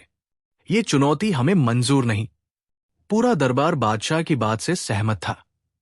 पर इससे पहले कि कोई और कुछ कहता, बीरबल ने एक बार फिर सबको चौंका दिया। उन्होंने आगे बढ़कर कहा, जहांपना, मुझे ये चुनौती मंजूर है। बीरबल के इन शब्दों के साथ ही दीवाना में एक ऐसा सन्नाटा छा गया जो किसी तूफान के आने से पहले का संकेत होता है। बीरबल ने खुद को एक ऐसी परीक्षा के लिए पेश कर दिया था जहां से जिंदा लौट पाना लगभग नामुमकिन था। आगे क्या होगा? क्या बीरबल उस मौत की भूल भुलैया में कदम रखेंगे? क्या उनकी अत्ल उन्हें उस चक्रव्यूह से बाहर निकाल पाएगी जहां से आज तक कोई नहीं लौटा? या ये कहानी बीरबल का आखिरी किस्सा बनकर रह जाएगी? ये जानने के लिए आपको करना होगा अगली कहानी का इंतजार। कहानी अब शुरू है। जब दरबार में बोल उठा पेड़। बीरबल के 3 शब्द, मुझे ये चुनौती मंजूर है, दीवाना में किसी आसमानी बिजली की तरह कड़के। जिस खामोशी में एक सुई गिरने की आवाज भी किसी धमाके जैसी लगती, वहां अब एक तूफान पल रहा था। ये बहादुरी नहीं, पागलपन था। ये हिम्मत नहीं, खुदकुशी थी। बादशाह अकबर, जो अब तक किसी तरह खुद को संभाले हुए थे, अपने सिंहासन से ऐसे उछल पड़े मानो उनके तड़प के नीचे किसी ने आग लगा दी हो। नहीं, हरगिज नहीं। उनकी आवाज पूरे दरबार में गूंज उठी। बीरबल, हम तुम्हें इस तरह मौत के मुंह में जाने की इजाजत बिल्कुल नहीं दे सकते। ये सल्तनत तुम्हारे बिना अधूरी है। हम एक घमंडी राजा के वहम की खातिर अपने सबसे अनमोल नगीने को नहीं खो सकते। ये चुनौती यही तत्म होती है। चंद्रभान, अपने राजा से जाकर कह देना कि मुगल सल्तनत दिमागी खेल नहीं, लोहे के खेल खेलती है। अगर उसे जंग का इतना ही शौच है, बादशाह का चेहरा गुस्से से देवगिरी की जमीन को अपने घोड़ों की आंखों में से रौंदने के लिए तैयार है और देवगिरी के लिए नधरत साफ झलक रही थी। दरबारियों ने भी राहत की सांस ली। उन्हें लगा कि बादशाह ने सही फैसला किया है। पर बीरबल अपनी जगह से हिले तक नहीं। वो अविचल खड़े रहे, जैसे बादशाह के गुस्से का उन पर कोई असर ही न हुआ हो। उन्होंने बड़ी शांति से कहा, जहांपनाह, अगर आज आपने इस चुनौती को ठुकरा दिया तो ये आपकी नहीं, मेरी हार होगी। पूरी दुनिया में ये खबर फैलेगी कि मुगल सल्तनत का एक सलाहकार अपने बादशाह की इज्जत के लिए अपनी जान देने से डर गया। ये वो दात होगा जिसे यमुना का सारा पानी भी नहीं धो पाएगा। क्या आप चाहते हैं कि आपका ये गुलाम जिंदगी भर इस बोझ के साथ जिए? बीरबल ने बादशाह की दुखती रग पर हाथ रख दिया था। अकबर के लिए अपनी सल्तनत की शान से बढ़कर कुछ नहीं था। वो एक पल के लिए खामोश हो गए। बीरबल ने अपनी बात आगे बढ़ाई, और जहांपनाह, आप मुझे इतना कमजोर क्यों समझ रहे हैं? क्या आपको मेरी अतल पर भरोसा नहीं? जिसने बेजान पुतलों को बुलवा दिया, क्या वो एक भूल भुलैया का रास्ता नहीं खोज सकता? आप बस मुझ पर भरोसा रखिए। बीरबल की बातों ने बादशाह के गुस्से को बेबसी में बदल दिया। वो जानते थे कि बीरबल ने जो कहा है वो सच है। अब पीछे हटने का मतलब अपनी और अपनी सल्तनत की तौहीन करवाना था। वो वापस अपने सिंहासन पर बैठ गए। उनके चेहरे पर एक पिता की चिंता और एक बादशाह की मजबूरी साफ दिख रही थी। चंद्रभान, जो अब तक चुपचाप ये सारा तमाशा देख रहा था, मन ही मन मुस्कुरा रहा था। उसे पता था कि बीरबल अब जाल में फंस चुका है। तभी बीरबल चंद्रभान की ओर मुड़े और उनकी आंखों में एक ऐसी शरारती चमक थी जिसे देखकर चंद्रभान को एक पल के लिए अंदेशा हुआ। बीरबल ने कहा, हे देवगिरी के महान दूत, मुझे तुम्हारी और तुम्हारे महाराज की तीसरी और आखिरी चुनौती मंजूर है। मैं उस मौत की भूल भुलैया में जाने के लिए तैयार हूं, पर मेरी एक शर्त है। शर्त? चंद्रभान की भौहें तंग गई। एक हारा हुआ सिपाही शर्तें नहीं रखता, बीरबल जी। मैं अभी हारा नहीं हूं, बीरबल ने मुस्कुराकर जवाब दिया। और मेरी शर्त बहुत मामूली है। ये शर्त सिर्फ इसलिए है ताकि मुझे और मेरे जहांपनाह को ये यकीन हो जाए कि अगर मैं उस चक्रव्यूह से जिंदा वापस आ गया तो तुम्हारे महाराज अपने वचन से मुकरेंगे नहीं और कोई नई चाल नहीं चलेंगे। हमें एक गवाह चाहिए। गवाह? कैसा गवाह? चंद्रभान ने पूछा। कोई इंसानी गवाह नहीं, बीरबल ने कहा। इंसान तो लालच में आकर बदल जाते हैं। हमें एक ऐसा गवाह चाहिए जो प्रकृति का हिस्सा हो, जो अपनी जगह से हिल न सके और जिसकी गवाही पर कोई शक न कर सके। मैं चाहता हूं कि देवगिरी से तुम्हारे महाराज के शाही बाग का सबसे पुराना और सबसे पवित्र पेड़, जिसे तुम लोग देववृक्ष कहते हो, उसे जड़ समेत यहां आगरा लाया जाए। उसे इसी दीवानयाम के बीचों बीच स्थापित किया जाए। मेरे जाने से पहले उस पेड़ को बोलना होगा। उसे पूरे दरबार के सामने ये वचन देना होगा कि अगर बीरबल भूल भुलैया से वापस आया तो राजा रुद्र प्रताप अपनी हार मानेंगे और अपना राजपाट मुगल सल्तनत के हवाले कर देंगे। अगर तुम्हारा देववृक्ष ये गवाही दे देता है तो मैं उसी पल देवगिरी के लिए रवाना हो जाऊंगा। बीरबल की ये शर्त सुनकर दरबार में ऐसा सन्नाटा छा गया मानो सबकी सांसें थम गई हों। ये क्या मजाक था? एक पेड़ कैसे बोल सकता है? ये तो नामुमकिन था।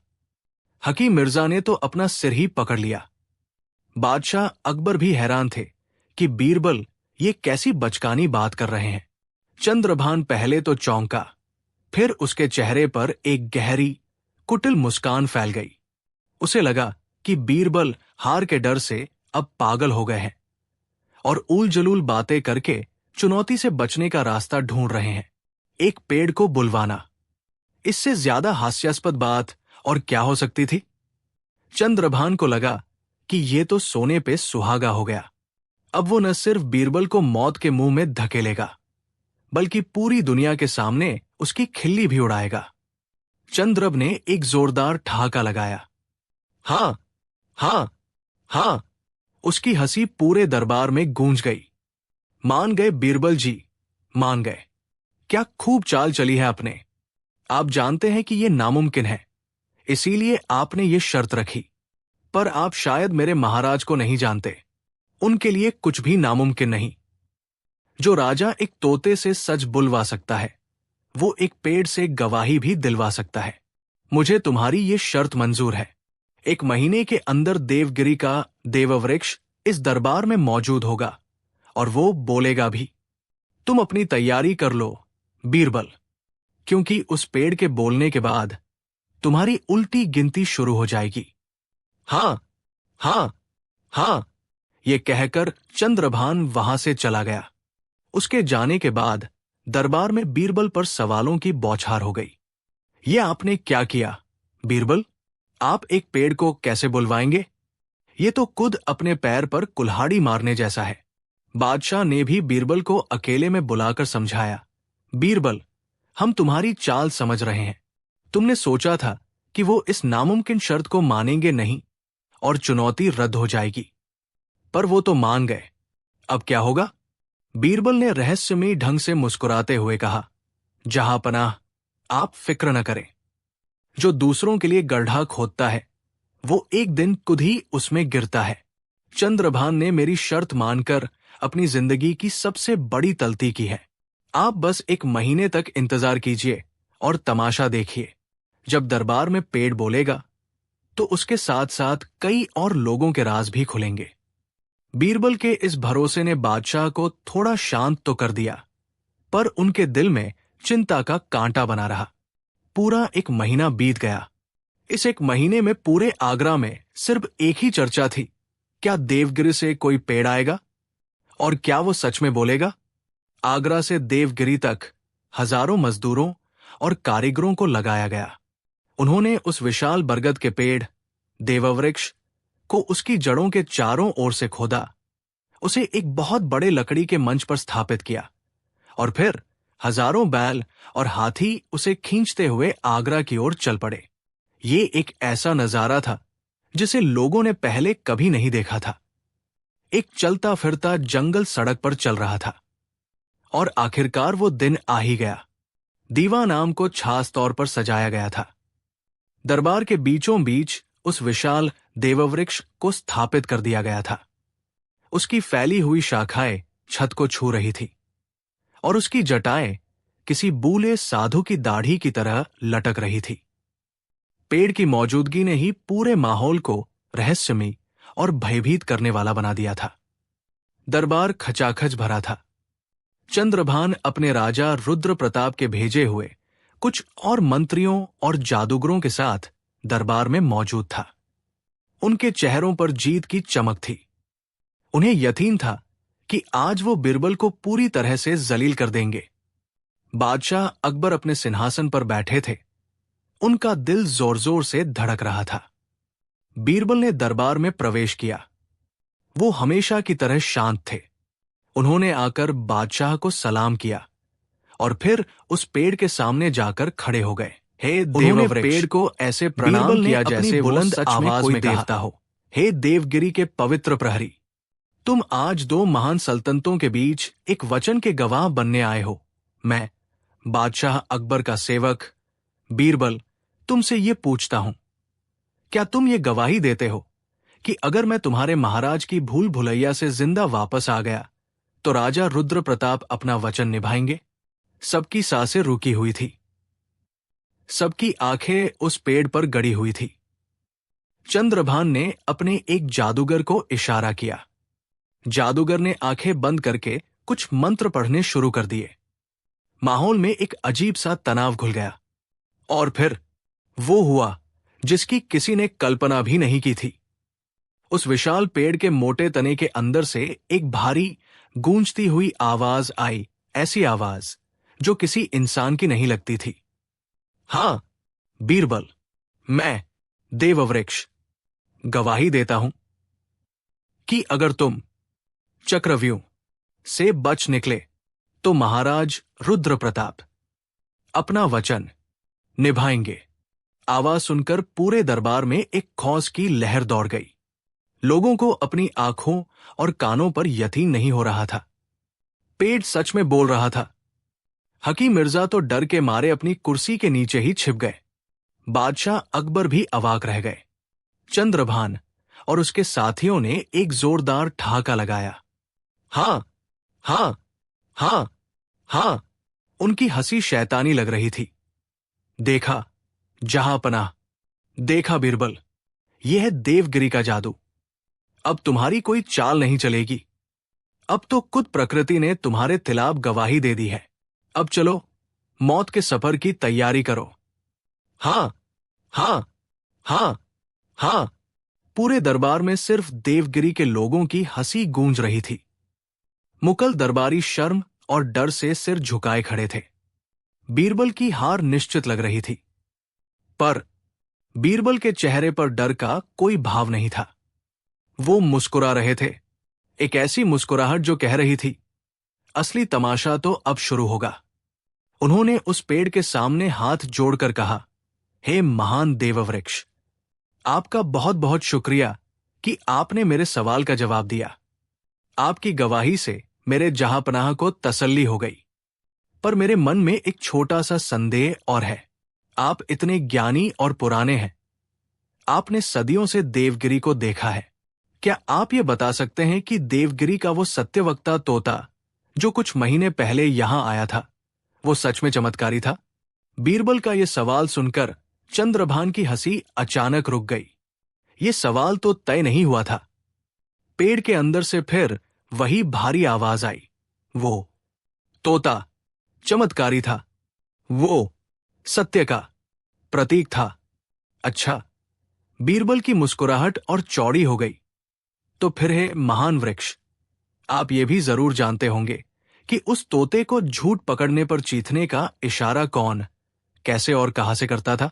अब चंद्रभान के माथे पर पसीना आ गया। उसे गड़बड़ का एहसास होने लगा। पेड़ के अंदर खामोशी छा गई। बीरबल ने एक ठहाका लगाया। हां, हां, हां, हां। बीरबल का यह ठहाका चंद्रभान की पूरी टोली की शैतानी हंसी पर भारी पड़ गया। पूरा दरबार चौंक कर बीरबल को देखने लगा। क्यों देववृक्ष, चुप क्यों हो गए? बीरबल ने पेड़ से कहा, चलो मैं तुम्हारी मदद करता हूं। वो इशारा चंद्रभान का चचेरा भाई राघव पर्दे के पीछे छिपकर अपने होठों में दबाई एक छोटी सी सीटी से करता था।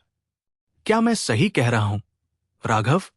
बीरबल ने जैसे ही ये कहा, पेड़ के तने के निचले हिस्से में जड़ों के बीच छुपा एक दरवाजा खुला और उसमें से एक आदमी घबराकर बाहर निकला।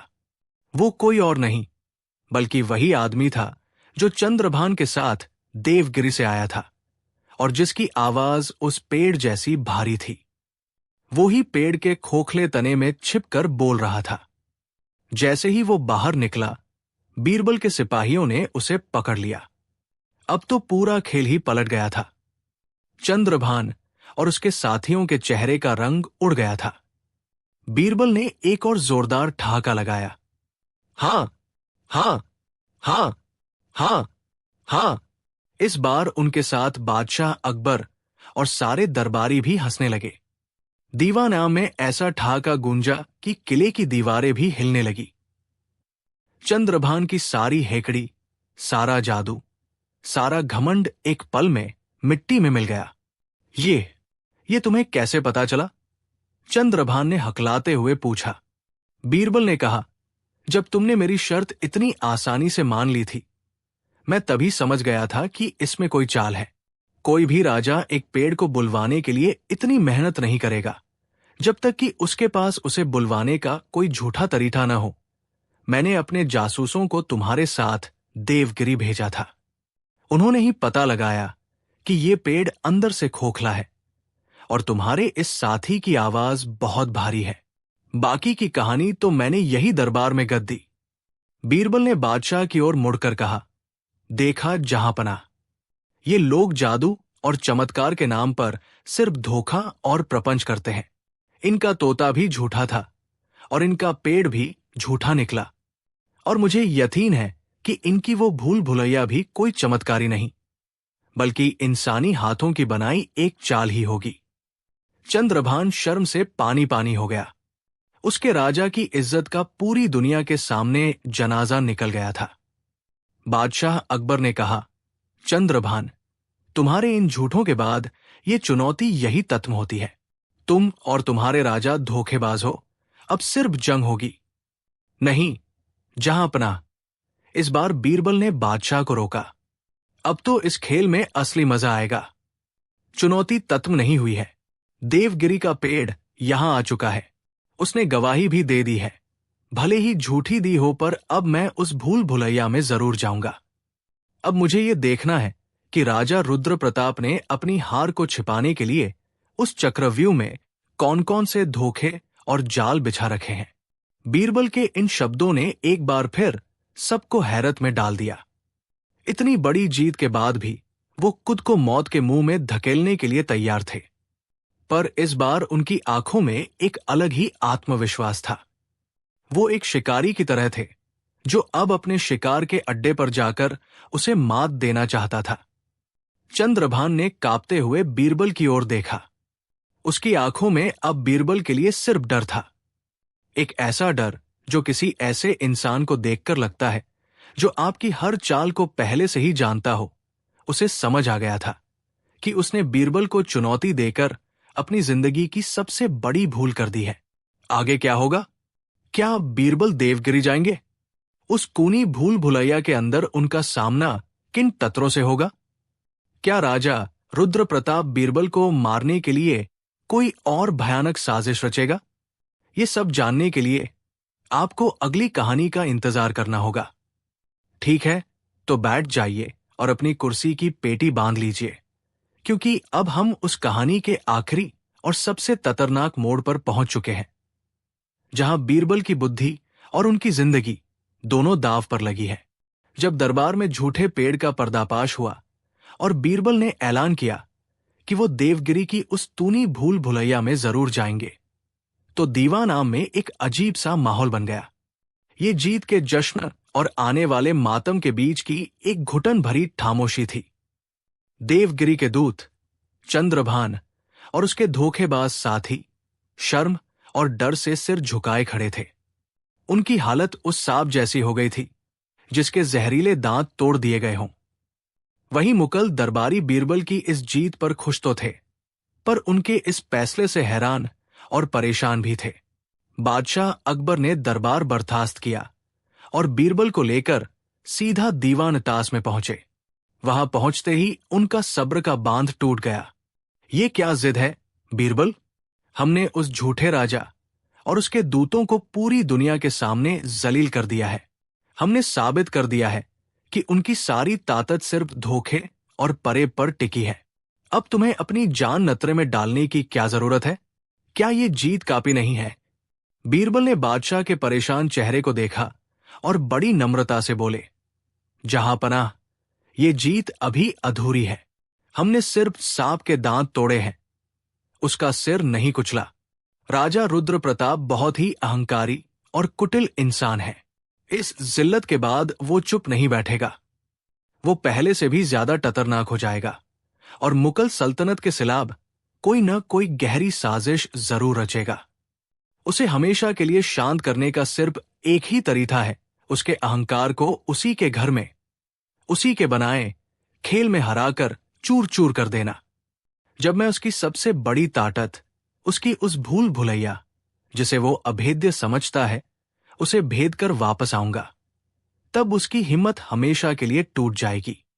तब वो समझेगा कि बुद्धि के आगे कोई जादू, कोई धोखा, कोई दीवार खड़ी नहीं रह सकती। पर तुम्हारी जान, बादशाह की आवाज में एक पिता की फिक्र थी। आपकी दुआएं मेरा सबसे मजबूत कवच है। जहांपनाह, आप बस मुझ पर भरोसा रखें, बीरबल ने कहा। बीरबल की दलीलों और उनके आत्मविश्वास के आगे बादशाह एक बार फिर निरुत्तर हो गए। भारी मन से उन्होंने बीरबल को देवगिरी जाने की तैयारी करने का हुक्म दिया। ये खबर आग की तरह पूरे आगरा में फैल गई। बीरबल के घर पर उनकी पत्नी और बच्चे परेशान थे, पर बीरबल ने उन्हें भी उसी भरोसे से शांत कराया। उन्होंने कहा, यह सिर्फ एक यात्रा है और मैं हर यात्रा से कुछ नया सीख कर ही लौटता हूं। बीरबल ने अपने साथ कोई बड़ी सेना या लावलश्कर नहीं लिया। उन्होंने अपने साथ सिर्फ 2 लोगों को चुना। एक था उनका सबसे वफादार और ताकतवर अंगरक्षक दिलेर तान, जो परछाई की तरह हमेशा उनके साथ रहता था, और दूसरा था एक छोटा सा दुबला पतला नौकर जिसका नाम था चतुर। चतुर की खासियत यह थी कि उसकी नजरें बाज की तरह तेज थी और उसके कान किसी भी छोटी से छोटी आहट को पकड़ लेते थे। वो भेष बदलने और किसी भी माहौल में घुल मिल जाने में माहिर था। अगले दिन सुबह की पहली किरण के साथ बीरबल का छोटा सा ठापिला आगरा से देवगिरी के लिए रवाना हुआ। बादशाह अकबर तुद उन्हें शहर की सीमा तक छोड़ने आए। चलते वक्त उन्होंने बीरबल को गले लगाया और उनकी आंखों में आंसू थे। जल्द लौटना बीरबल, ये दरबार तुम्हारे बिना सूना है। मैं जल्द लौटूंगा, जहांपनाह। और एक नई कहानी के साथ बीरबल ने मुस्कुराकर वादा किया। सफर लंबा और मुश्किल था। देवगिरी दक्षिण में था और रास्ता पहाड़ों, जंगलों और अनजान इलाकों से होकर गुजरता था। बीरबल जानते थे कि राजा रुद्र प्रताप उन्हें आसानी से देवगिरी तक पहुंचने नहीं देगा। वो रास्ते में ही उन पर हमला करवाने की कोशिश जरूर करेगा। इसलिए वो बहुत सावधान थे। जैसा बीरबल ने सोचा था वैसा ही हुआ। जब उनका थापेला एक घने जंगल से गुजर रहा था तो अचानक डाकुओं के एक बड़े गिरोह ने उन पर हमला कर दिया। वो संख्या में बहुत ज्यादा थे और उनके हथियार भी बहुत खतरनाक थे। दिलेर तान अपनी पूरी ताकत से लड़ा, पर वो अकेला इतने सारे डाकुओं का मुकाबला नहीं कर सकता था। तभी बीरबल ने एक अजीब सी हरकत की। वो जमीन पर गिरे और दर्द से करहाने लगे, जैसे उनके पेट में बहुत तेज दर्द हो रहा हो। डाकुओं का सरदार हंसते हुए उनके पास आया। क्यों रे मुतलों के मसखरे, निकल गई सारी हेकड़ी? अब बता, तेरा दिमाग तुझे कैसे बचाता है? बीरबल ने करहाते हुए कहा, मुझे मत मारो। मैं तुम्हें बादशाह के तजाने का राज बता दूंगा, पर उससे पहले मुझे मेरी दवा खाने दो। वो उस पोटली में है। उन्होंने चतुर की ओर इशारा किया। डाकुओं के सरदार ने लालच में आकर चतुर को पोटली लाने की इजाजत दे दी। चतुर ने पोटली से कुछ गोलियां निकालकर बीरबल को दी। बीरबल ने वो गोलियां खाई और कुछ ही पलों में वो बेहोश हो गए। उनके मुंह से झाग निकलने लगा। ये देखकर डाकुओं का सरदार घबरा गया। ये क्या हुआ? ये तो मर गया। अब टजाने का क्या होगा? तभी चतुर ने रोते हुए कहा, सरदार, ये दवा नहीं, जहर था। मेरे मालिक ने इज्जत की मौत मरना बेहतर समझा। ये जहर बहुत तेजी से फैलता है। अगर आप लोगों ने भी उन्हें छुआ है तो आप भी नहीं बचेंगे। ये सुनते ही डाकुओं में भगदड़ मच गई। उन्हें लगा कि वो भी जहर का शिकार हो गए हैं। वो सब कुछ छोड़कर अपनी जान बचाने के लिए जंगल में भाग गए। उनके जाने के बाद बीरबल आराम से उठकर बैठ गए और अपने कपड़े झाड़ने लगे। दिलेर तान और चतुर हैरान थे। बीरबल मुस्कुराए। ये कोई जहर नहीं था, ये सिर्फ इमली और साबुन के पानी की गोलियां थी। और जहां तक उन डाकुओं की बात है, वो राजा रुद्र प्रताप के ही भेजे हुए सैनिक थे। मैंने उनके जूतों पर लगी थास किस्म की लाल मिट्टी देख ली थी, जो सिर्फ देवगिरी के पहाड़ों में ही मिलती है। इस तरह बीरबल अपनी चतुराई से हर नतरे को पार करते हुए आखिरकार देवगिरी की विशाल और अभेद्य लगने वाली सल्तनत में पहुंच ही गए। देवगिरी का किला एक ऊंची पहाड़ी पर बना था, जिसके चारों ओर गहरी खाई थी। किले की दीवारें इतनी ऊंची और मोटी थी कि उन्हें देखकर ही दुश्मन की हिम्मत टूट जाए। बीरबल का स्वागत करने के लिए चुद राजा रुद्र प्रताप किले के दरवाजे पर मौजूद था। उसके चेहरे पर एक व्यंग भरी मुस्कान थी। स्वागत है बीरबल जी, स्वागत है। आपकी हिम्मत की दाद देनी पड़ेगी। मुझे तो लगा था कि आप रास्ते में ही किसी जंगली जानवर का शिकार हो जाएंगे। रुद्र प्रताप ने तंज कसा। जंगली जानवरों से ज्यादा खतरनाक तो आपके पालतू जानवर साबित हुए महाराज। पर अफसोस, वो दुम दबाकर भाग गए। बीरबल ने उसी अंदाज में जवाब दिया।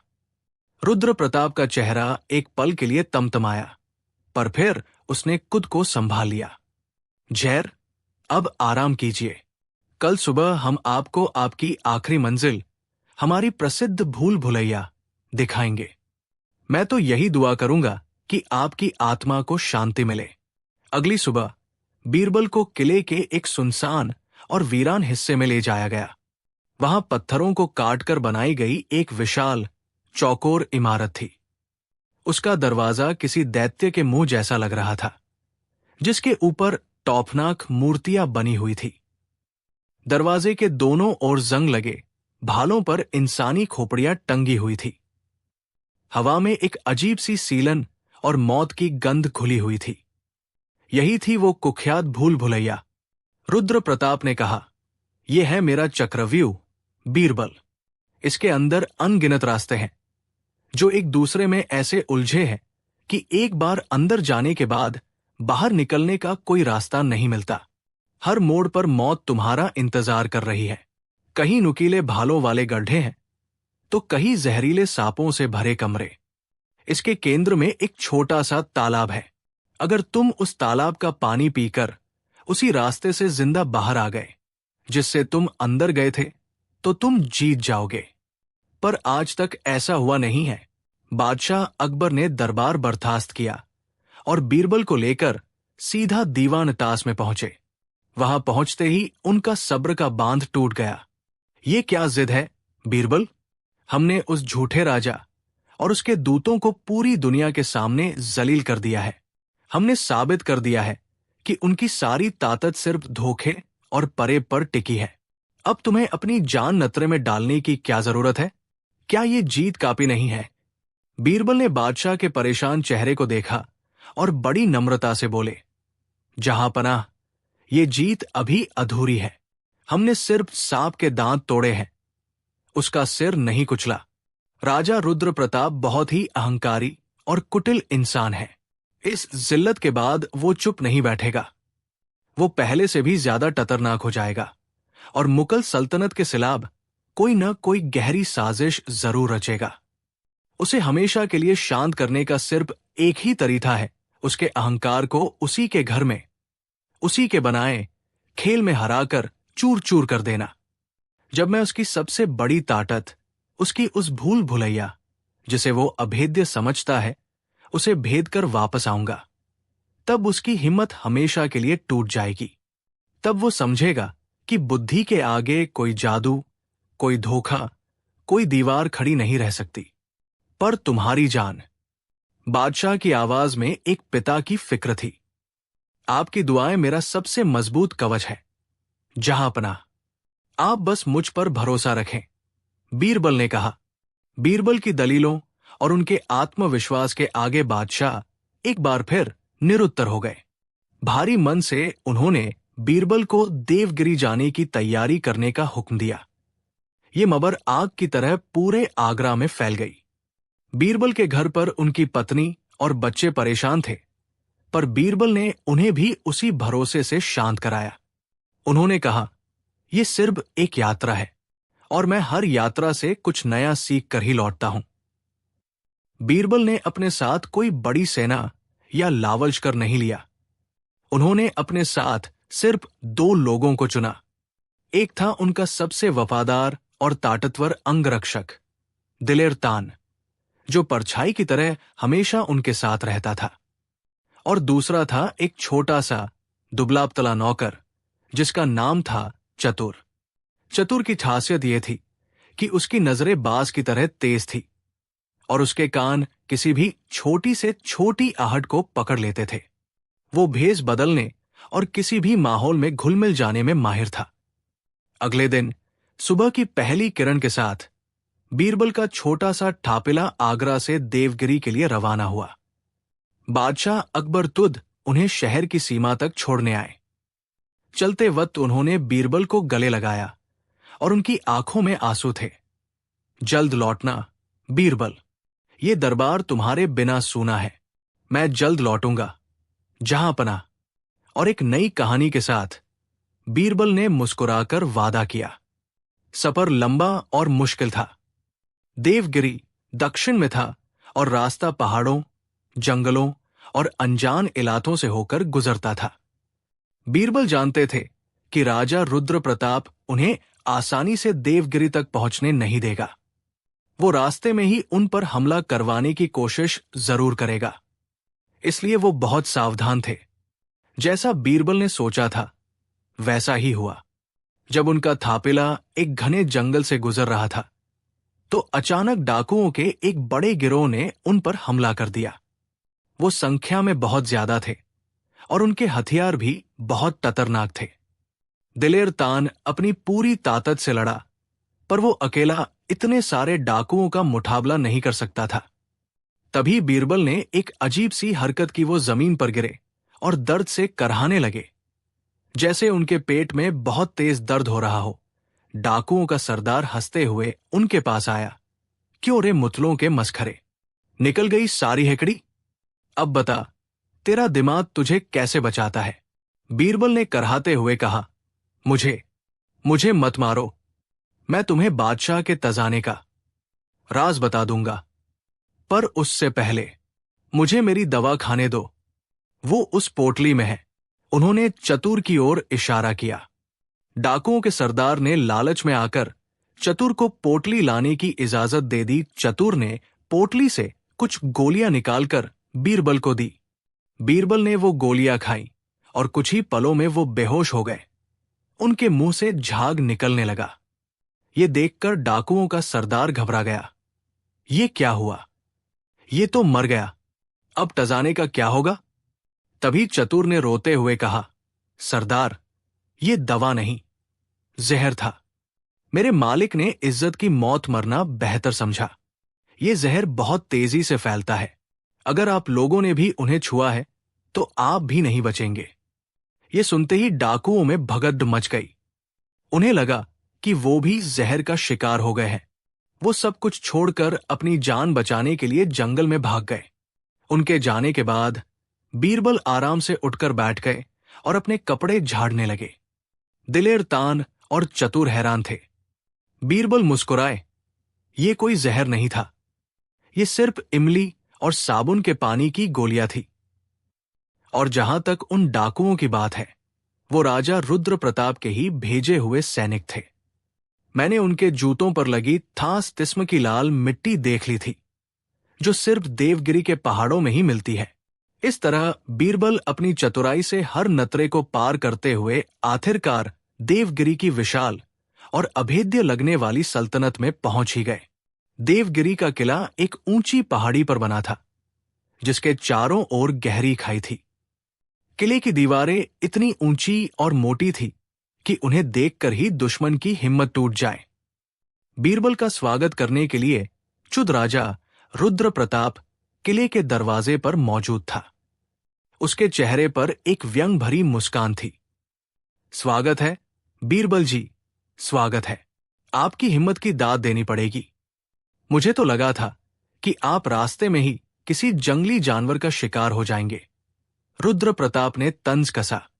जंगली जानवरों से ज्यादा खतरनाक तो आपके पालतू जानवर साबित हुए, महाराज। पर अफसोस, वो दुम दबाकर भाग गए। बीरबल ने उसी अंदाज में जवाब दिया। रुद्र प्रताप का चेहरा एक पल के लिए तमतमाया, पर फिर उसने खुद को संभाल लिया। जैर, अब आराम कीजिए। कल सुबह हम आपको आपकी आखिरी मंजिल, हमारी प्रसिद्ध भूल भुलैया, दिखाएंगे। मैं तो यही दुआ करूंगा कि आपकी आत्मा को शांति मिले। अगली सुबह बीरबल को किले के एक सुनसान और वीरान हिस्से में ले जाया गया। वहां पत्थरों को काटकर बनाई गई एक विशाल चौकोर इमारत थी। उसका दरवाजा किसी दैत्य के मुंह जैसा लग रहा था, जिसके ऊपर टौफनाक मूर्तियां बनी हुई थी। दरवाजे के दोनों ओर जंग लगे भालों पर इंसानी खोपड़ियां टंगी हुई थी। हवा में एक अजीब सी सीलन और मौत की गंध खुली हुई थी। यही थी वो कुख्यात भूल भुलैया। रुद्र प्रताप ने कहा, यह है मेरा चक्रव्यूह बीरबल। इसके अंदर अनगिनत रास्ते हैं, जो एक दूसरे में ऐसे उलझे हैं कि एक बार अंदर जाने के बाद बाहर निकलने का कोई रास्ता नहीं मिलता। हर मोड़ पर मौत तुम्हारा इंतजार कर रही है। कहीं नुकीले भालों वाले गड्ढे हैं, तो कहीं जहरीले सांपों से भरे कमरे। इसके केंद्र में एक छोटा सा तालाब है। अगर तुम उस तालाब का पानी पीकर उसी रास्ते से जिंदा बाहर आ गए जिससे तुम अंदर गए थे, तो तुम जीत जाओगे। पर आज तक ऐसा हुआ नहीं है। बीरबल ने उस भयानक दरवाजे को देखा। एक पल के लिए उनके दिल में भी खौफ पैदा हुआ, पर फिर उन्होंने खुद को संभाला। उन्होंने दिलेर तान और चतुर को बाहर ही रुकने का इशारा किया और अकेले ही उस मौत के मुंह में कदम रख दिया। जैसे ही बीरबल ने अंदर कदम रखा, पत्थर का भारी दरवाजा एक भयानक गड़गड़ाहट के साथ अपने आप बंद हो गया। अंदर घना अंधेरा था।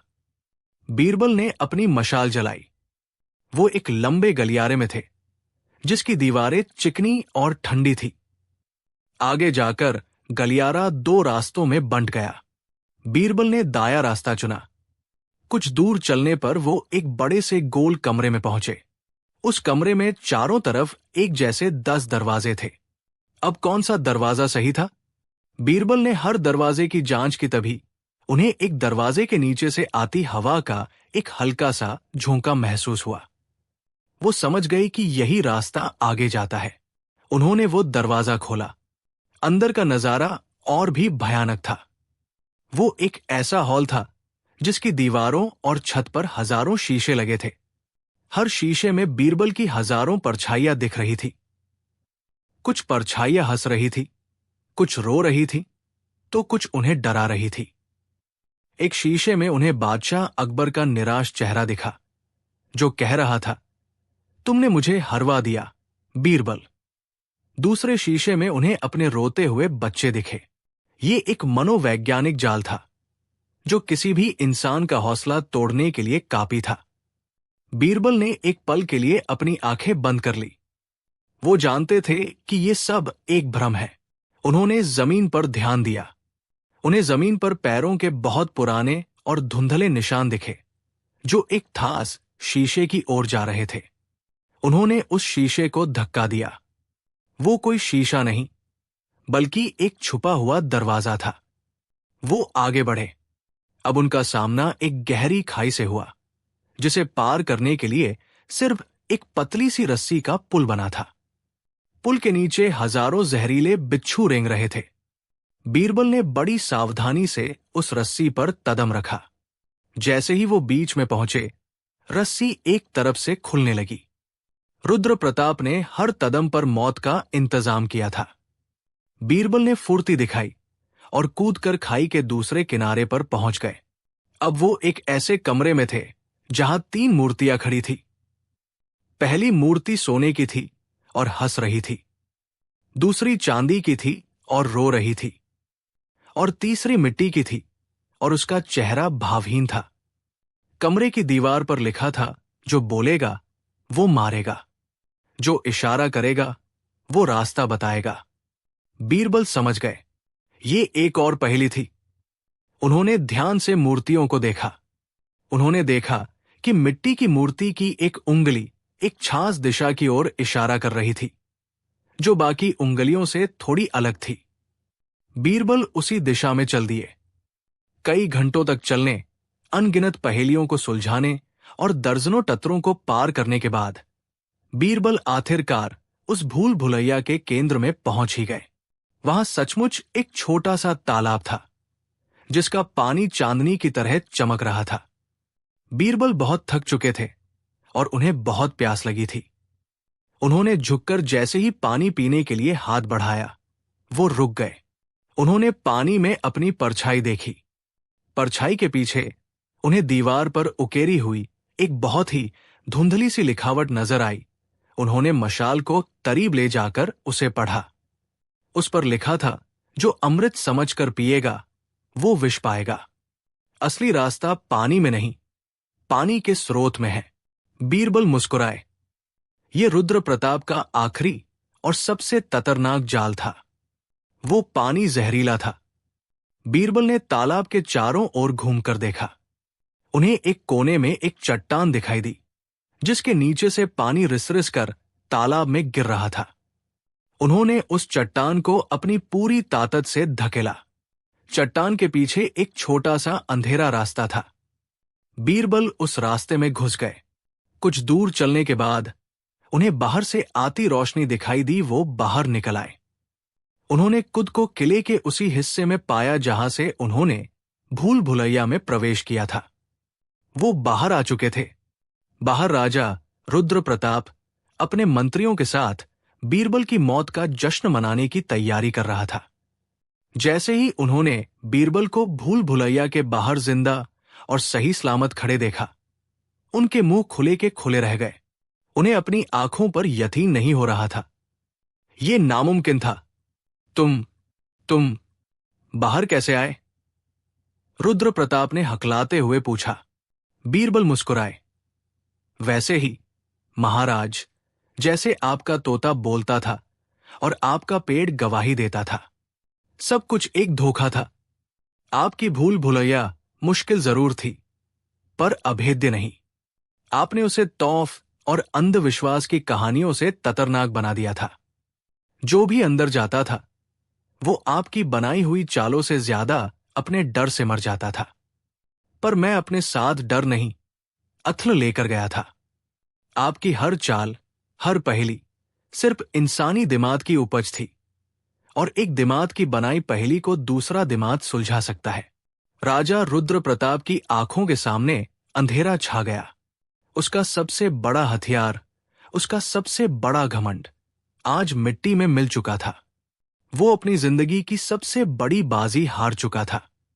उसने अपनी म्यान से अपनी शाही तलवार निकाली और उसे बीरबल के कदमों में रख दिया। आप जीत गए, बीरबल। देवगिरी की सल्तनत आज से मुगल सल्तनत की जागीर है, उसने कांपती हुई आवाज में कहा।